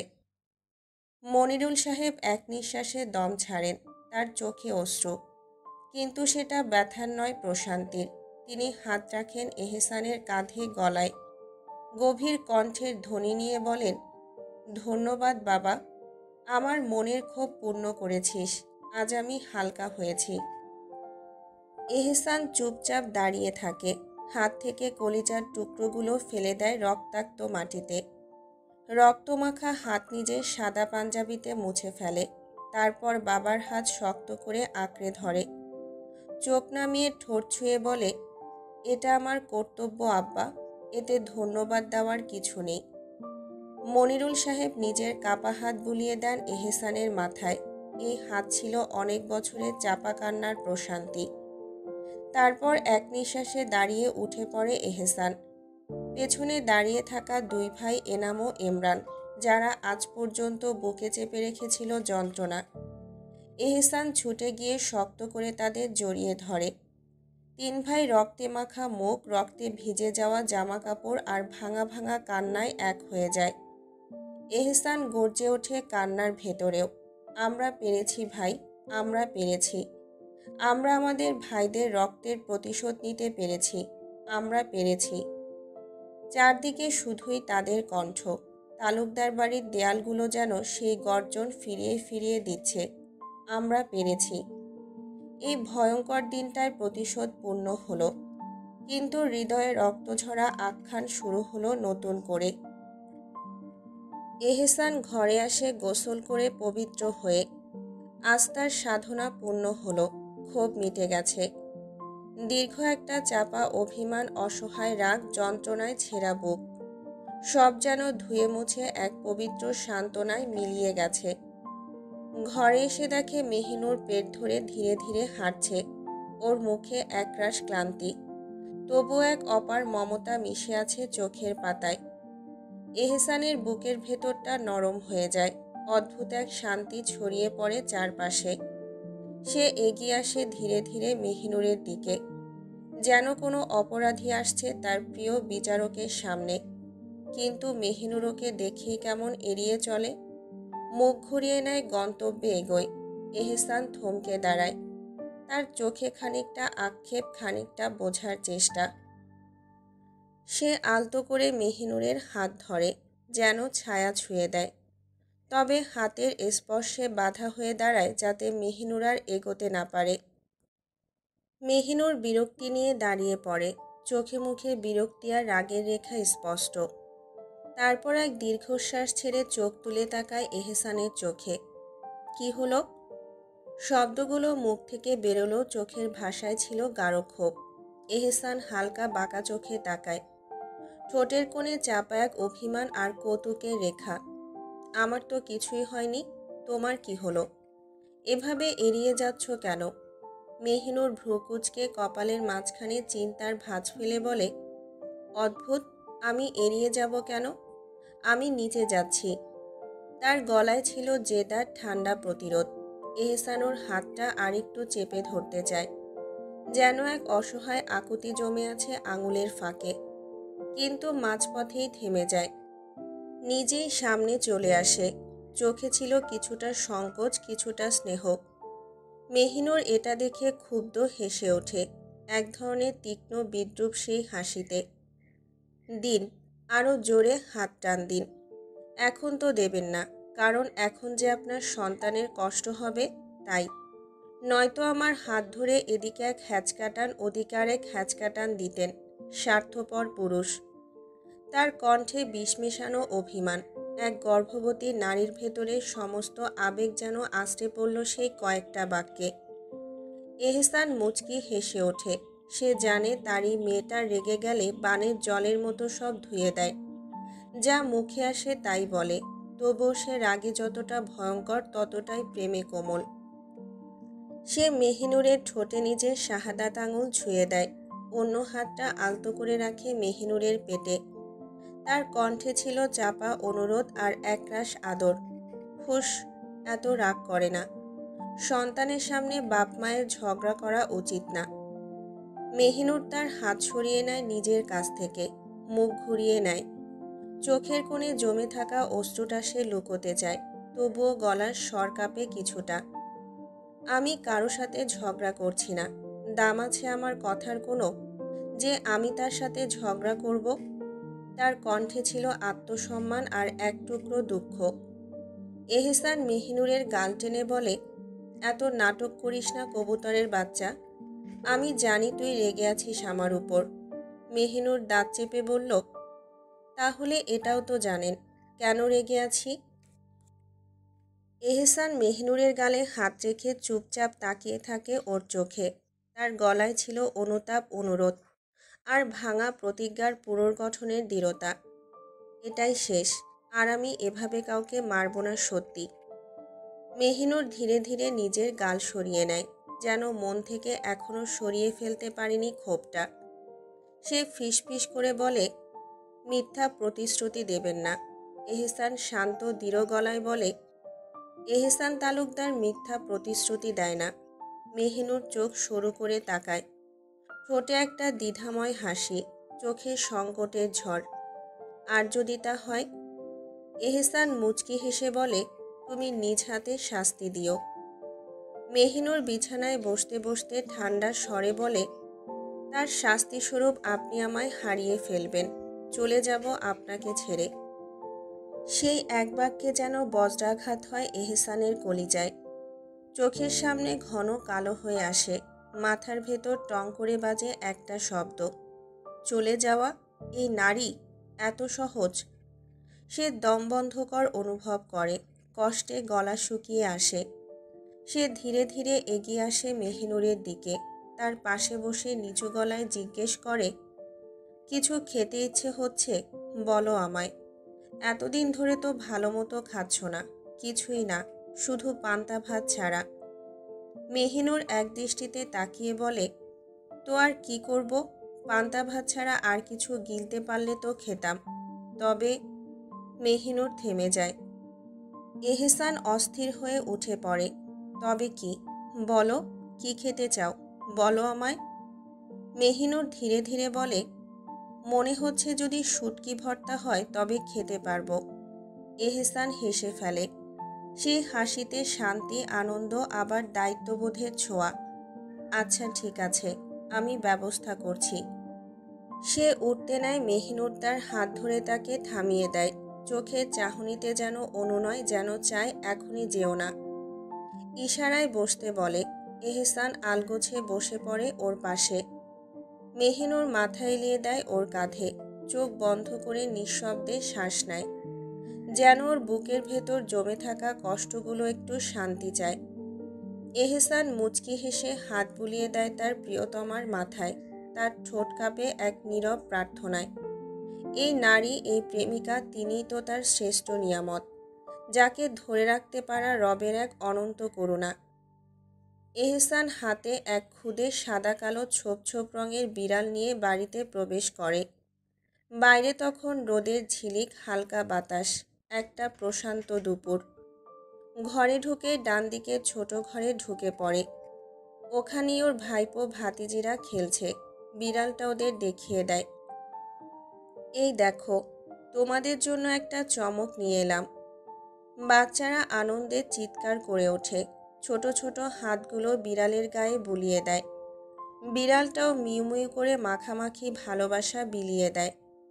কিছু সময় ওদের সাথে কাটায় এহসান, চোখে মুখে প্রশান্তির রেখা। তবুও কোথায় এক ব্যস্ত ক্লান্তি ভর করেছে চোখের কোণায়। বিড়ালটাকে নিয়ে আবার উঠে আসে ঘরে। ঘরে ঢুকে চোখ পড়ে বেলকনির দিকে। ধীরে ধীরে পা টিপে সেখানে এগিয়ে যায়। শব্দহীন নিস্তব্ধতায় ভেসে থাকা বিকেলের আলোয় সে দেখতে পায় তার স্নিগ্ধময়ী, তার চাঁদমুখী স্ত্রী মেহিনুর দাঁড়িয়ে আছেন বেলকনিতে। চুলে হালকা বাতাসের দোলা, চোখে দূর আকাশের দিকে তাকিয়ে থাকা অপার্থিব এক প্রশান্তি। চাঁদের স্নিগ্ধতায় যেন শরীরটা রূপালি আলোয় রাঙা হয়ে উঠেছে। সেই রূপে, সেই আলোয় এহসান এক মুহূর্তের জন্য শ্বাস নিতেও ভুলে যায়। 3 মাস হলো মেহিনুরের গর্ভে এসেছে তাদের ভালোবাসার নিঃশব্দ ফল। শরীরটা একটু গুলুমুলু হয়ে উঠেছে, হালকা ফুলে আছে পেটটা। তবুও যেন আরও মায়াবী, আরও কোমল, আরও অনিন্দ্য লাগছে মেহিনুরকে। ওর গায়ের রংটাও যেন দিনে দিনে চকচকে হয়ে উঠেছে। হয়তো আল্লাহর রহমতেই এমন আলোয় ভরে উঠেছে ওর অস্তিত্ব। তবে আলোর আড়ালে লুকিয়ে আছে কষ্ট। রাতগুলো সহজ যায় না মেহিনুরের। কখনো কোমরে ব্যথা, কখনো পেটে চাপ, কখনো হঠাৎ নিঃশ্বাসে ক্লান্তির ছায়া। এই অল্প সময়ে শরীর যেন পাল্টে যাচ্ছে, তবুও মুখে কিছু বলে না সে। চোখে মুখে যন্ত্রণার আঁচ নেই, দাঁত চেপে সব কিছু সহ্য করে যায়। একটাও অভিযোগ নয়, একটাও শব্দ নয়। কিন্তু এহসান তো বোঝে, সে তো মেহিনুরের প্রতিটা নীরবতা, প্রতিটা নিঃশ্বাস পড়ার ছন্দ পড়ে ফেলতে জানে। সে জানে এই নারী কষ্ট পাচ্ছে, তবুও কিছুই বলে না সে, শুধুই সহ্য করে। তাতে যেন তার ভালোবাসার পরিপূর্ণতা আছে। নিজেও তো কম ব্যস্ত নয়। কখনো পার্টি অফিস, কখনো নিজের অফিস, কখনো বড় কোনো ডিল, কখনো জরুরি মিটিং। তবুও শত ব্যস্ততার মাঝে চেষ্টা করে মেহিনুরের পাশে থাকার। একটুখানি সময় পেলেই ঘরে ফেরে, ওর কাঁধে হাত রাখে, মেহিনুরের মুখের দিকে তাকিয়ে শান্তি খোঁজে। এই কটা মাসে জীবন পাল্টে গেছে। সুখ আর দায়িত্ব দুই মিলে একটা নতুন পৃথিবী তৈরি হয়েছে। তবুও মাঝে মাঝে হিমশিম খেতে হয়, জীবন থেমে থাকে না। তবুও এহসানের মন বলে, এই নারীর জন্য, এই সন্তানের জন্য সবই তো সওয়া যায়। এই নারী, এই স্নিগ্ধতায় ভেজা চেহারা, এই মাতৃত্বের কোমল রেখা, এ যেন পৃথিবীর সব শান্তি মিলিয়ে এক নিখুঁত শিল্পকর্ম। মেহিনুর হঠাৎ যেন হালকা শিহরণ টের পায় শরীরে, চেনা এক ঘ্রাণ নাকে এসে লাগে। এই যে ওর প্রিয় পুরুষের শরীরের মন মাতানো ঘ্রাণ। মনের গভীর থেকে এক কণ্ঠ বলে ওঠে, তোমার প্রিয় পুরুষ তোমার আশেপাশেই আছে। এক চিলতে হাসি খেলে যায় ওর ঠোঁটে। ধীরে ধীরে পেছনে তাকায়। এহসানের চোখে তখন অপার মুগ্ধতা। সে জানে এই নারীর মতো করে কেউ ভালোবাসতে পারে না, সহ্য করতে পারে না। আর মেহিনুরের চোখ তখন বিস্ময় আর স্বস্তি মিলিয়ে এক কোমল দীপ্তি, যেন চোখেই বলে উঠল, আপনি এসেছেন, আমি ঠিক বুঝেছি। এহসান ধীরে ধীরে ছোট্ট সাদা বিড়াল মেহিনুরের সামনে ধরে। মেহিনুরের চোখ বিস্ময়ে বড় হয়ে যায়। বিড়ালটা যেন হুবহু কোনো হারিয়ে যাওয়ার সময়ের স্মৃতি হয়ে ফিরে এসেছে। এহসান কোমল কণ্ঠে বলে, নিন, আপনার উপহার। মেহিনুর হাঁ করে চেয়ে থাকে এহসানের মুখে আর সেই সাদা তুলতুলে প্রাণীটার দিকে। চোখ ধীরে ধীরে জলে ভরে ওঠে। মনে ভেসে যায় 15 বছরের এক বিকেল। স্মৃতির ধুলো ঝেড়ে সামনে আসে তার শৈশবের প্রিয় সঙ্গী, তার মুয়াজ্জা। সেই সাদা বিড়াল যে ছিল তার নিঃসঙ্গ সময়ের নীরব বন্ধুর মতো। কাঁপা কাঁপা কণ্ঠে বলে, মুয়াজ্জা, আমার মুয়াজ্জার মতন এটা। এহসান একটু কাছে এগিয়ে এসে অদ্ভুত স্নেহভরা কণ্ঠে বলে, নেবে না কোলে? এটা তোমার সেই প্রিয় বিড়াল নয়, কিন্তু ঠিক তার মতো, তার ছায়া হয়ে এসেছে আজ তোমার জীবনে। মেহিনুর কাঁপতে থাকা হাতে সাদা বিড়ালটিকে কোলে তুলে নেয়। তার চোখ ভিজে যায়, ঠোঁট কাঁপে, শরীরের মধ্যে দিয়ে এক নরম স্নেহের ঢেউ বয়ে যায়। সে নীরবে বিড়ালটির শরীরে হাত বুলিয়ে যায়, যেন সে স্পর্শ করছে শৈশবের এক কষ্টে ঢাকা ভালোবাসাকে।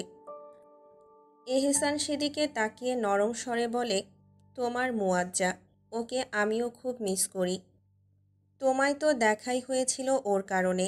মেহিনুর চোখ বড় বড় করে তাকায় এহসানের দিকে। অবাক হয়ে প্রশ্ন করে, কি করে, কিভাবে?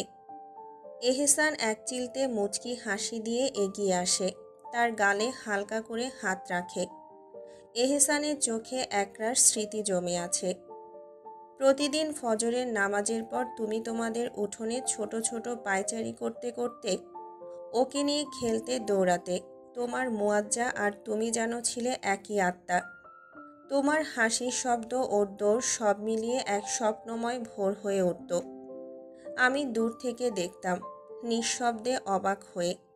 তোমায় দেখতাম প্রতিদিন। মেহিনুরের গলা শুকিয়ে আসে। সে চেয়ারে বসে পড়ে, বিড়ালটিকে নামিয়ে দিয়ে বলে, আপনি আপনি আমায় দেখতেন কিভাবে, কখন থেকে? এহসান হেসে ফেলে, একটু খুনসুটির ভঙ্গিতে বলে, এত অস্থির হইও না। আজ তো সব জানার পালা। তোমায় শুধু ভালোবাসিনি, তোমার প্রতিটা দিন, প্রতিটা অভ্যেস আমি মুখস্থ করেছি। তোমার হাঁটা, তোমার হাসি, তোমার মুয়াজ্জাকে কোলে নেওয়া সব দেখেছি। মেহিনুর রাগী চোখে তাকায়, ঠোঁট কাঁপে। ঠিক তখনই এহসান হঠাৎ তার মুখ এগিয়ে এনে মেহিনুরের থুতুনিতে থাকা ছোট্ট তিলে ঠোঁট ছুঁয়ে দেয়।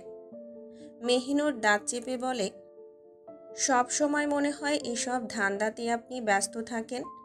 এহসান হেসে বলে, তোমার মতো রূপবতী নারী সামনে থাকলে আর কি ধান্দা আঁটবো বলো। আর তোমার থুতুনির এই তিলে ঠোঁট ছোঁয়ানো লোভ সামলানো যে দায়। মেহিনুর বিরক্ত হয়ে সোফায় বসে পড়ে। বিড়ালটি তার পায়ের পাশে এসে বসে। সে গম্ভীর গলায় বলে, এবার বলুন, কিভাবে, কখন, কোথায় আমাকে আপনি প্রথম দেখলেন, আর কতবার? এহসান মুচকি হেসে মেহিনুরের পাশে বসে। চারপাশ নিস্তব্ধ। বাতাসে ভেসে আসে ফেলে আসা সময়ের গন্ধ। তার গলার স্বর যেন এক আবছা স্মৃতির গহ্বর থেকে উঠে আসে। তখন আমার বয়স 20, তুমি হয়তো 12 কিংবা 13। একটা কোমল সকাল ছিল সেদিন, শাওয়াল মাসের 3 তারিখ। ভোরের আলো তখনও ধবধবে হয়ে ওঠেনি।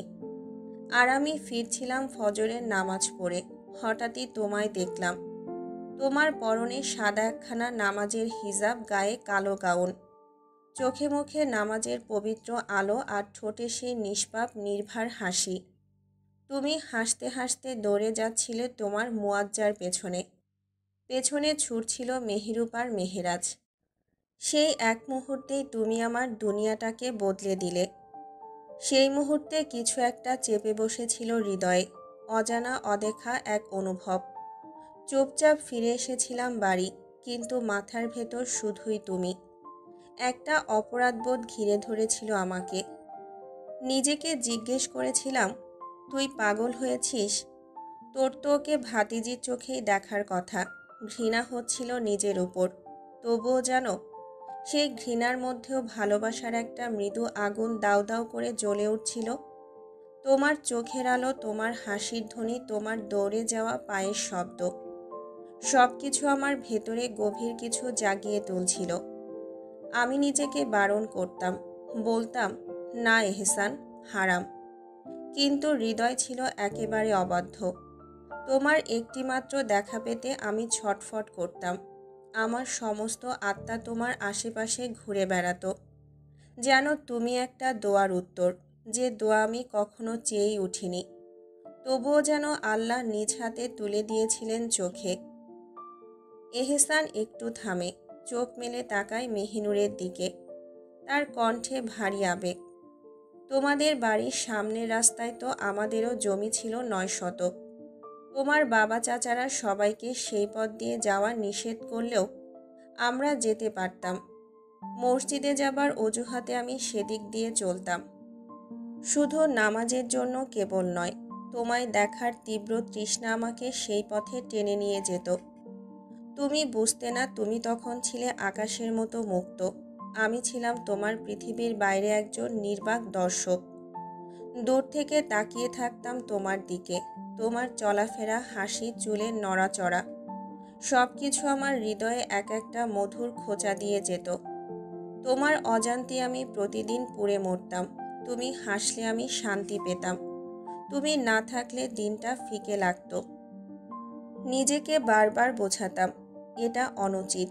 তবুও প্রতিবার তোমায় দেখলে মনে হতো, কোনো হারাম জিনিসে যদি এতটা প্রশান্তি পাওয়া যায়, তবে আল্লাহ বৈধ করে দিলে এর স্বাদ কেমন হতো। এহসানের গলা জড়িয়ে আসে। তার চোখে এক অদ্ভুত আলো, যা কেবলই প্রেমিকের হয়। এহসান আবার বলে, দিন গড়াতে লাগলো। তুমি ধীরে ধীরে রূপ পেতে লাগলে নারীত্বের। তোমার শরীরের ভাষা বদলাতে লাগলো। তোমার হাসির গভীরতা বাড়তে লাগলো। আর আমার ভালোবাসা, তা যেন এক অগ্নিস্রোতের মতো বয়ে যেত আমার রক্তে। তোমার এক ঝলক দেখাও হতো না প্রতিদিন, মাসে হয়তো একবার, তাও দূর থেকে। তবুও আমি সেই একবারই ভরে যেতাম। আমার হৃদয় তোমার স্মৃতিতে মজে থাকতো রাত দিন। আমি তোমায় ভালোবাসতাম, অবর্ণনীয়ভাবে ভালোবাসি, ভীষণ রকম ভালোবাসি মেহিনুর। তোমার ছায়াও যদি পেতাম তাও তৃপ্ত হতাম। তোমার নামের ধ্বনিও হৃদয়ের ভেতর গুনগুন করত। কিছু মুহূর্ত যেন থেমে থাকে, ভেসে আসে হারিয়ে যাওয়া সময়ের হাহাকার। এহসান হঠাৎই নরম গলায় বলে ওঠে, আমার বয়স তখন ২৭। আব্বা বারবার তাগিদ দিচ্ছেন বিয়ের জন্য। চারপাশে চাপ, পরিবারে অস্থিরতা, আর আমি যেন দিশেহারা এক পথিক, যার চোখে কেবল একটাই গন্তব্য, তুমি, মেহিনুর। তোমার নামটাই তখন আমার অস্তিত্ব, তোমার মুখটাই ছিল আমার সব স্বপ্নের কেন্দ্রবিন্দু। কিন্তু কিভাবে বলি যে মেয়েটিকে দূর থেকে ভালোবেসেছি তাকে আমি আমার জীবনের সাথী করতে চাই। তোমার বয়স, সম্পর্ক, সমাজ সব কিছু আমার বিপক্ষে দাঁড়িয়েছিল। তবুও একদিন সাহস করে ফেলি, চোখ নামিয়ে ফিসফিস করে আব্বাকে বলি, আব্বা, আমি মাঝারুলের মেয়েকে বিয়ে করতে চাই। বিয়ে যদি করি শুধুই মেহিনুরকে করব, নয়তো সারা জীবন তার অপেক্ষাতেই কাটিয়ে দেব। এহসানের কণ্ঠ কেঁপে ওঠে। সে বলে, আমি ভেবেছিলাম আব্বা হয়তো রাগ করবেন, শাসন করবেন, কিংবা থাপ্পড় দেবেন, কিন্তু না, তিনি শুধু গভীরভাবে আমার চোখে তাকালেন। ভাইজানেরা প্রতিবাদ করল, তবুও আব্বা কিছুক্ষণ চুপ থেকে বললেন, আচ্ছা দেখা যাক। ওইটুকু শুনে আমি যেন উঠতে লাগলাম। আমার মনে সেদিন এক নতুন সূর্য উঠেছিল। সেই রাতেই মসজিদে গিয়েছিলাম, সেজদায় পড়ে তোমায় হারাম করে দেখার জন্য মাপ চেয়েছিলাম। কেঁদে কেঁদে চেয়েছিলাম, হে আল্লাহ, যদি ভালোবাসা হারাম হয় তবে তুমি নিজে হালাল করে দাও এই মেয়েটিকে আমার জন্য। আমার বুকটা ভেঙে পড়ছিল, কিন্তু মন বলছিল, তুমি একদিন আমারই হবে। এখানে এহসান একটু থামে, তার চোখে জল টলমল করছে, স্মৃতির ভারে ভারাক্রান্ত। তোমার বাবার কাছে প্রস্তাব নিয়ে যাওয়া হলো। প্রথমে তারা তীব্রভাবে না বলে দিল। তাদের গর্ব, অভিমান, সমাজ সব কিছু যেন তোমার সামনে এক দেয়াল তুলে দিয়েছিল। তবুও হঠাৎ এক চুক্তি হয়। পশ্চিমের বন নিয়ে দর কষাকষির মাঝে এক সমঝোতা। তারা রাজি হয়, শুধু নামমাত্র এক বিয়ের চুক্তিতে। আমার খুশি লাগছিল, ভাবছিলাম অবশেষে তুমি আমার হলে। মজলিস থেকে উঠে নিয়েই যাওয়া হলো কাজী অফিসে। সেখানেই সাইন করলাম। একটা শীতল কাগজে জীবনের সব উত্তাপ ঢেলে দিলাম। তোমার কাছেও গেল প্রস্তাব। তোমাকে বুঝিয়ে সুঝিয়ে একটা স্বাক্ষর এনে দেওয়া হলো। এহসানের কণ্ঠ তখন অশ্রুসিক্ত। যখন শুনলাম তুমি সাইন করে দিয়েছ, আমার মনে হয়েছিল পুরো আকাশটা আমার হয়ে গেছে। সেদিন আল্লাহর সামনে কেঁদে কেঁদে শুকরিয়া আদায় করেছিলাম। ভাবলাম শেষমেশ আমার দোয়া কবুল হয়েছে। তবে স্বপ্ন ভাঙল খুব দ্রুত। এক চরম বাস্তবতা এসে ছুঁড়ে ফেলল তাকে মাটিতে। তার চোখ আরও ভিজে ওঠে। তারপরই খবর এলো, তুমি এটা নিতে পারোনি। তুমি শ্বাসকষ্টে ভুগছ। তুমি কাঁদতে কাঁদতে বলেছ, আমি এহসান তালুকদারকে কখনো নিজের স্বামী হিসেবে মেনে নেব না। তুমি আমাকে চাও না, মরে গেলেও চাও না। আমি ছুটে গিয়েছিলাম হাসপাতালে। তুমি তখন ধীরে ধীরে একটু ভালো হচ্ছিলে। আর তখন তুমি চিৎকার করে মেহেরুবকে বলেছিলে, ভাইজান, আমি এত বড় কলঙ্কে রাঙাতে পারবো না। আমি এহসান তালুকদারকে জীবনও নিজের স্বামী হিসেবে মেনে নেব না। আমি এত খারাপ মানুষের স্ত্রী হতে চাই না ভাইজান। ও একটা খারাপ মানুষ, খুব খারাপ।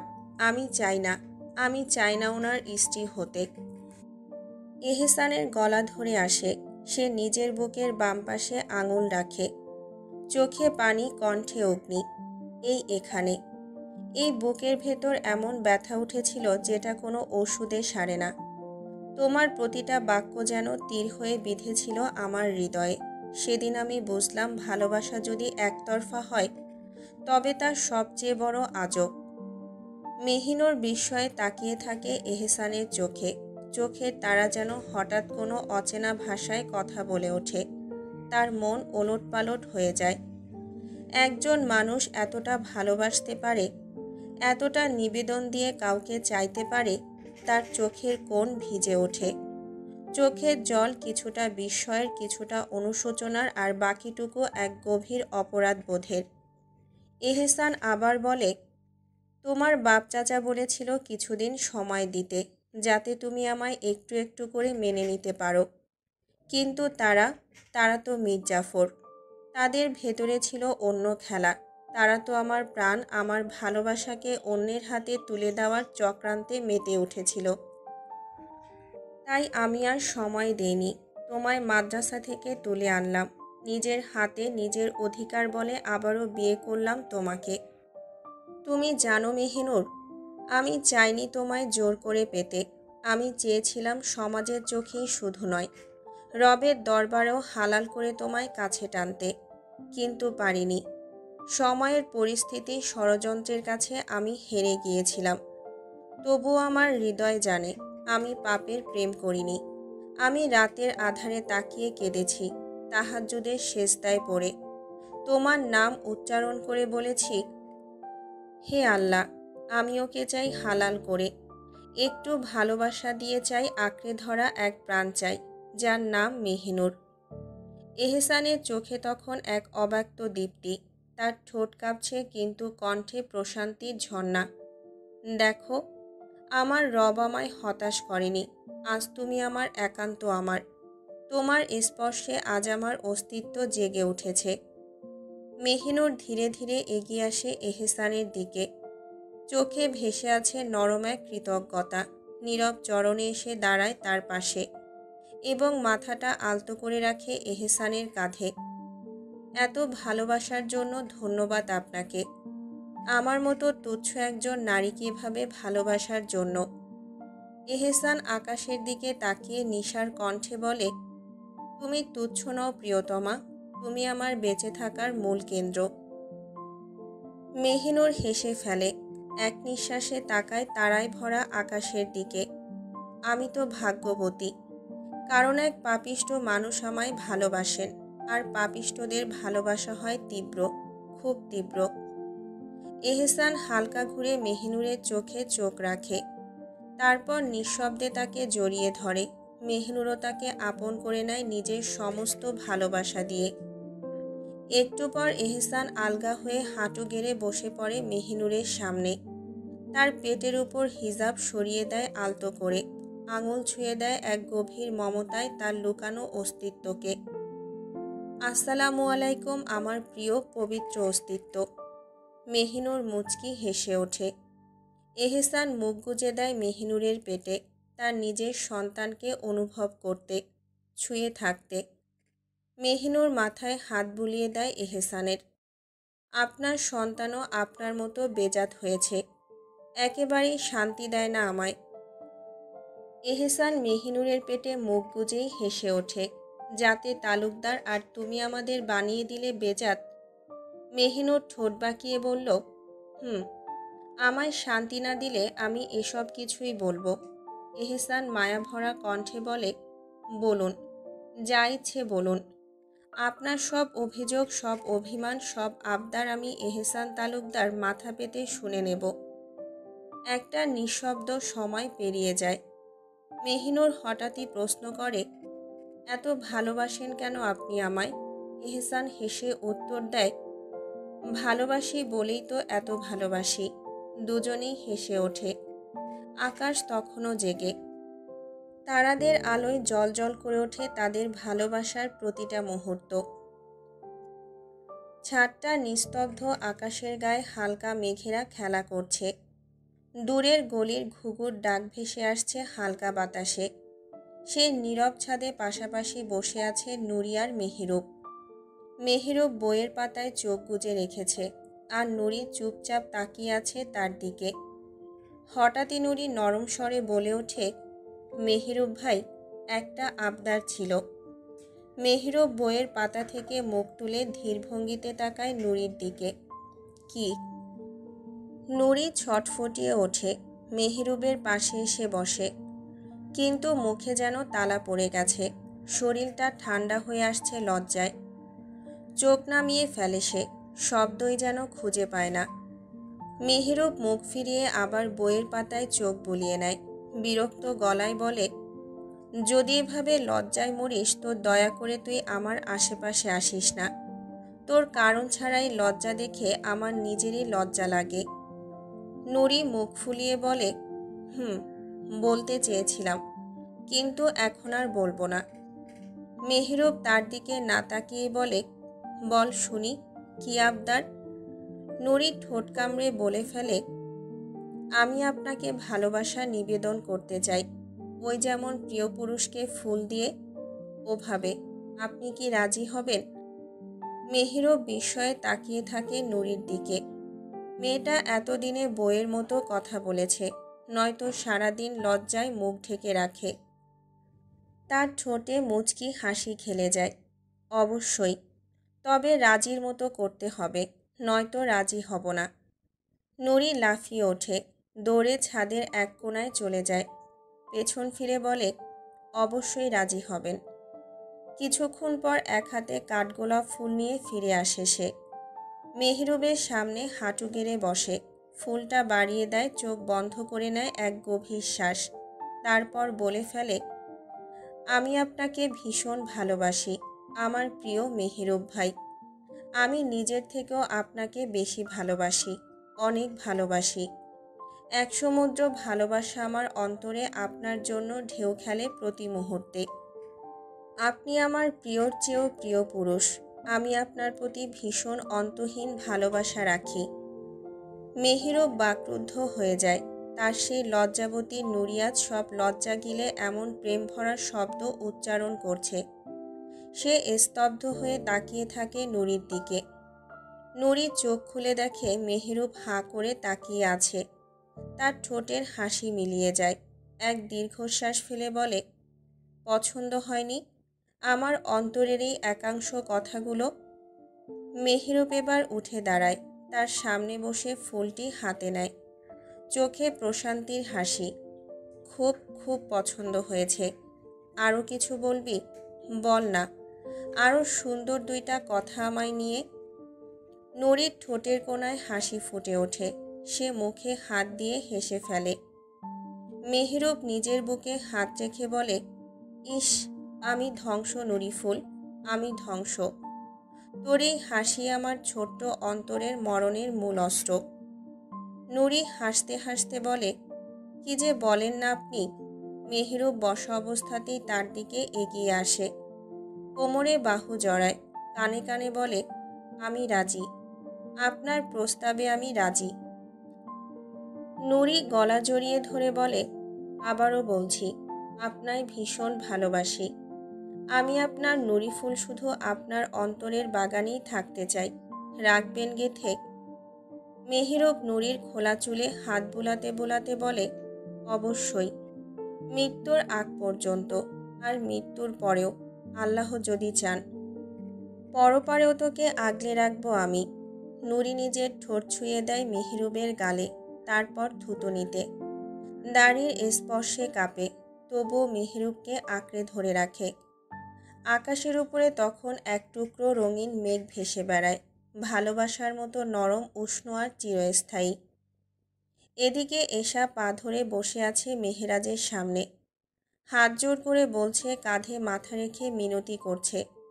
তবুও মেহেরাজের অভিমান ভাঙছে না। অভিমান করবে না? আসরের সময় তো এসেছিল সে এশার বাড়ি, রাত 10টা অবধি বারবার রান্নাঘরে উকি দিয়েছে, কত কৌশলে ডাক দিয়েছে তাকে, লজ্জাও পেয়েছে, অপ্রস্তুত হয়েছে, তবুও এশা আসেনি। আর এখন এখন এমন করে আদর দেখাচ্ছে। মেহেরাজ মুখ গোমরা করে বসে আছে বিছানায়। এশা অনেক কিছু বলছে, অনেক চেষ্টা করছে, তবুও সে একটাও শব্দ করছে না।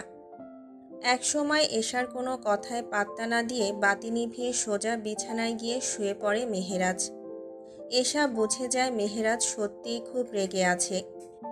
দীর্ঘশ্বাস ফেলে উঠে যায় অজু করতে। অজু শেষ করে ফিরে এসে নামাজের হিজাবটা খুলে ধীরে ধীরে রাখে সোফার উপর। তারপর নরম পায়ের শব্দে এগিয়ে আসে বিছানার দিকে। মেহেরাজের চোখ আটকে থাকে তার শ্যামবর্ণ মুখশ্রীতে। অভিমানে রাগে জ্বলছে সে, তবুও মুগ্ধ চোখ ফেরাতে পারছে না। কেন এত মায়াবী এই মেয়ে? কেন তার চোখে এত ভয়ঙ্কর মায়ার আঁচড়? ঈশা চুপচাপ এসে মেহেরাজের বুকে শুয়ে পড়ে, 2 হাত দিয়ে শক্ত করে জড়িয়ে ধরে তাকে। মেহেরাজের বুকে মুখ ঘেঁষে বলে, মাফ করে দাও, আর এমনটা হবে না। জান, আমি সত্যি বলছি, আর কখনো তোমার অবাধ্য হব না। তুমি যখন ডাকবে তখনই ছুটে আসবো তোমার কাছে। মেহেরাজ কিছুই বলে না, মনে মনে যেন বলে, বোঝ বেটি, তুই যখন রেগে উঠিস তখন আমার ভেতরটা কিভাবে ফাটে। এশা মুখটা তার দিকে ঘুরিয়ে নিতে চায়, নিজের ঠোঁট দিয়ে ছুঁয়ে দিতে থাকে মেহেরাজের গাল, কপাল, চিবুক ধীরে ধীরে। তার এই বাচ্চামি দেখে হেসে ওঠে মেহেরাজ। হয়েছে, আর দেখাতে হবে না আন্দাজি প্রেম। এশা ওর বুকে কিল মেরে বলে, প্রেম না, ভালোবাসা, আর এটা একদম সত্যিকারের ভালোবাসা। মেহেরাজ এবার ওকে কাছে টেনে নেয়, বালিশে শুইয়ে দেয় আদর করে, পড়ে থাকা চুলগুলো সরিয়ে দেয় মুখ থেকে। চুপচাপ তাকিয়ে থাকে কিছুক্ষণ, তারপর বলে, এত যখন ভালোবাসো তখন আমার ডাকে সাড়া দিলে না কেন? এশা চোখ নিচু করে বলে, সত্যি বলছি, আর এমনটা হবে না। মেহেরাজ হেসে ওর গলা থেকে চুল সরিয়ে দেয়, আদুরে কণ্ঠে বলে, তাহলে এখনের শাস্তিস্বরূপ সারা রাত ঘুমহীন থাকতে হবে কিন্তু। নুরি মেহরুবের কোলে বসে আছে, গলা কাঁপছে, ঠোঁট জড়সড়, চোখে ভয় আর লজ্জার ছায়া। মেহরুব ওকে শক্ত করে ধরে রেখেছে, যেন বলছে, তুই এখন নিরাপদ, আমি তো আছি। কিছুক্ষণ চুপ থাকার পর মেহরুব ধীর গলায় বলল, তুই এতদিন অসুস্থ ছিলি, কিছুই জিজ্ঞেস করতে পারিনি। আয়ানের কাছ থেকে, মানে ওখান থেকে তুই কিভাবে পালালি নুরি? নুরির চোখে মুখে অজস্র স্মৃতিরা ধাক্কা খেয়ে গেল, গলা শুকিয়ে এলো। তারপর খুব ধীরে বলল, সে আমাকে একটা হোটেলের ঘরে আটকে রেখেছিল, হাত পা বেঁধে রেখেছিল, যেন আমি পালাতে না পারি। অনেক চেষ্টা করেও খুলতে পারিনি। ও শুধু বলেছিল কাজী আনবে, সেদিনই নাকি আমাদের বিয়ে হবে। আমি কাঁদছিলাম, চিৎকার করছিলাম, কিন্তু কেউই শুনছিল না। এরপর হঠাৎ এক সময় ওর ফোনে কল আসে, সেটা ধরতে ও আমার হাত পা বেঁধেই বাইরে বেরিয়ে যায়, তাড়াহুড়ো করে, বলল কাজী নিয়ে আসছে। দরজা বাইরে থেকে তালা দিয়ে গেল। নুরি থেমে গেল একটু, গলা কেঁপে ওঠে। ঘরের ভেতরে একটা টেবিলের কোণায় ভাঙা গ্লাস ছিল। আমি শরীরটা টেনে টেনে ওটার কাছে যাই, তারপর হাতের বাঁধনটা কাটতে শুরু করি। অনেক কষ্টে রক্ত ঝরছিল, কিন্তু আমি থামিনি। কাটতে কাটতে এক সময় হাত খুলে গেল, তারপর পা খুলে দৌড় দিলাম দরজার দিকে। লোহার তালা ছিল, জানালার পাশ দিয়ে বের হওয়ার একটা সরু ফাঁক পেয়েছিলাম। আমি ওইটুকু পথ দিয়েই বেরিয়ে পড়ি। তার চোখ আবারও কেঁপে ওঠে। রাস্তায় বেরিয়ে আমি দৌড়াতে থাকি, অন্ধের মতো। কিছুই বুঝিনি, শুধুই দৌড়াচ্ছিলাম। তারপর হঠাৎ একটা গাড়ি খুব জোরে ধাক্কা দেয়, আর কিছুই মনে নেই। যখন চোখ খুললাম তখন আপনি সামনে ছিলেন। আপনি। মেহরুবার কিছুই শুনতে পারছিল না, বুকটা ফেটে যাচ্ছিল ওর। সে নুরিকে শক্ত করে জড়িয়ে ধরল। তুই অনেক সাহসী, তুই আমার নুরি। এখন আর কেউ তোকে ছুতে পারবে না। এবার তুই শুধুই আমার, আমার শুধু।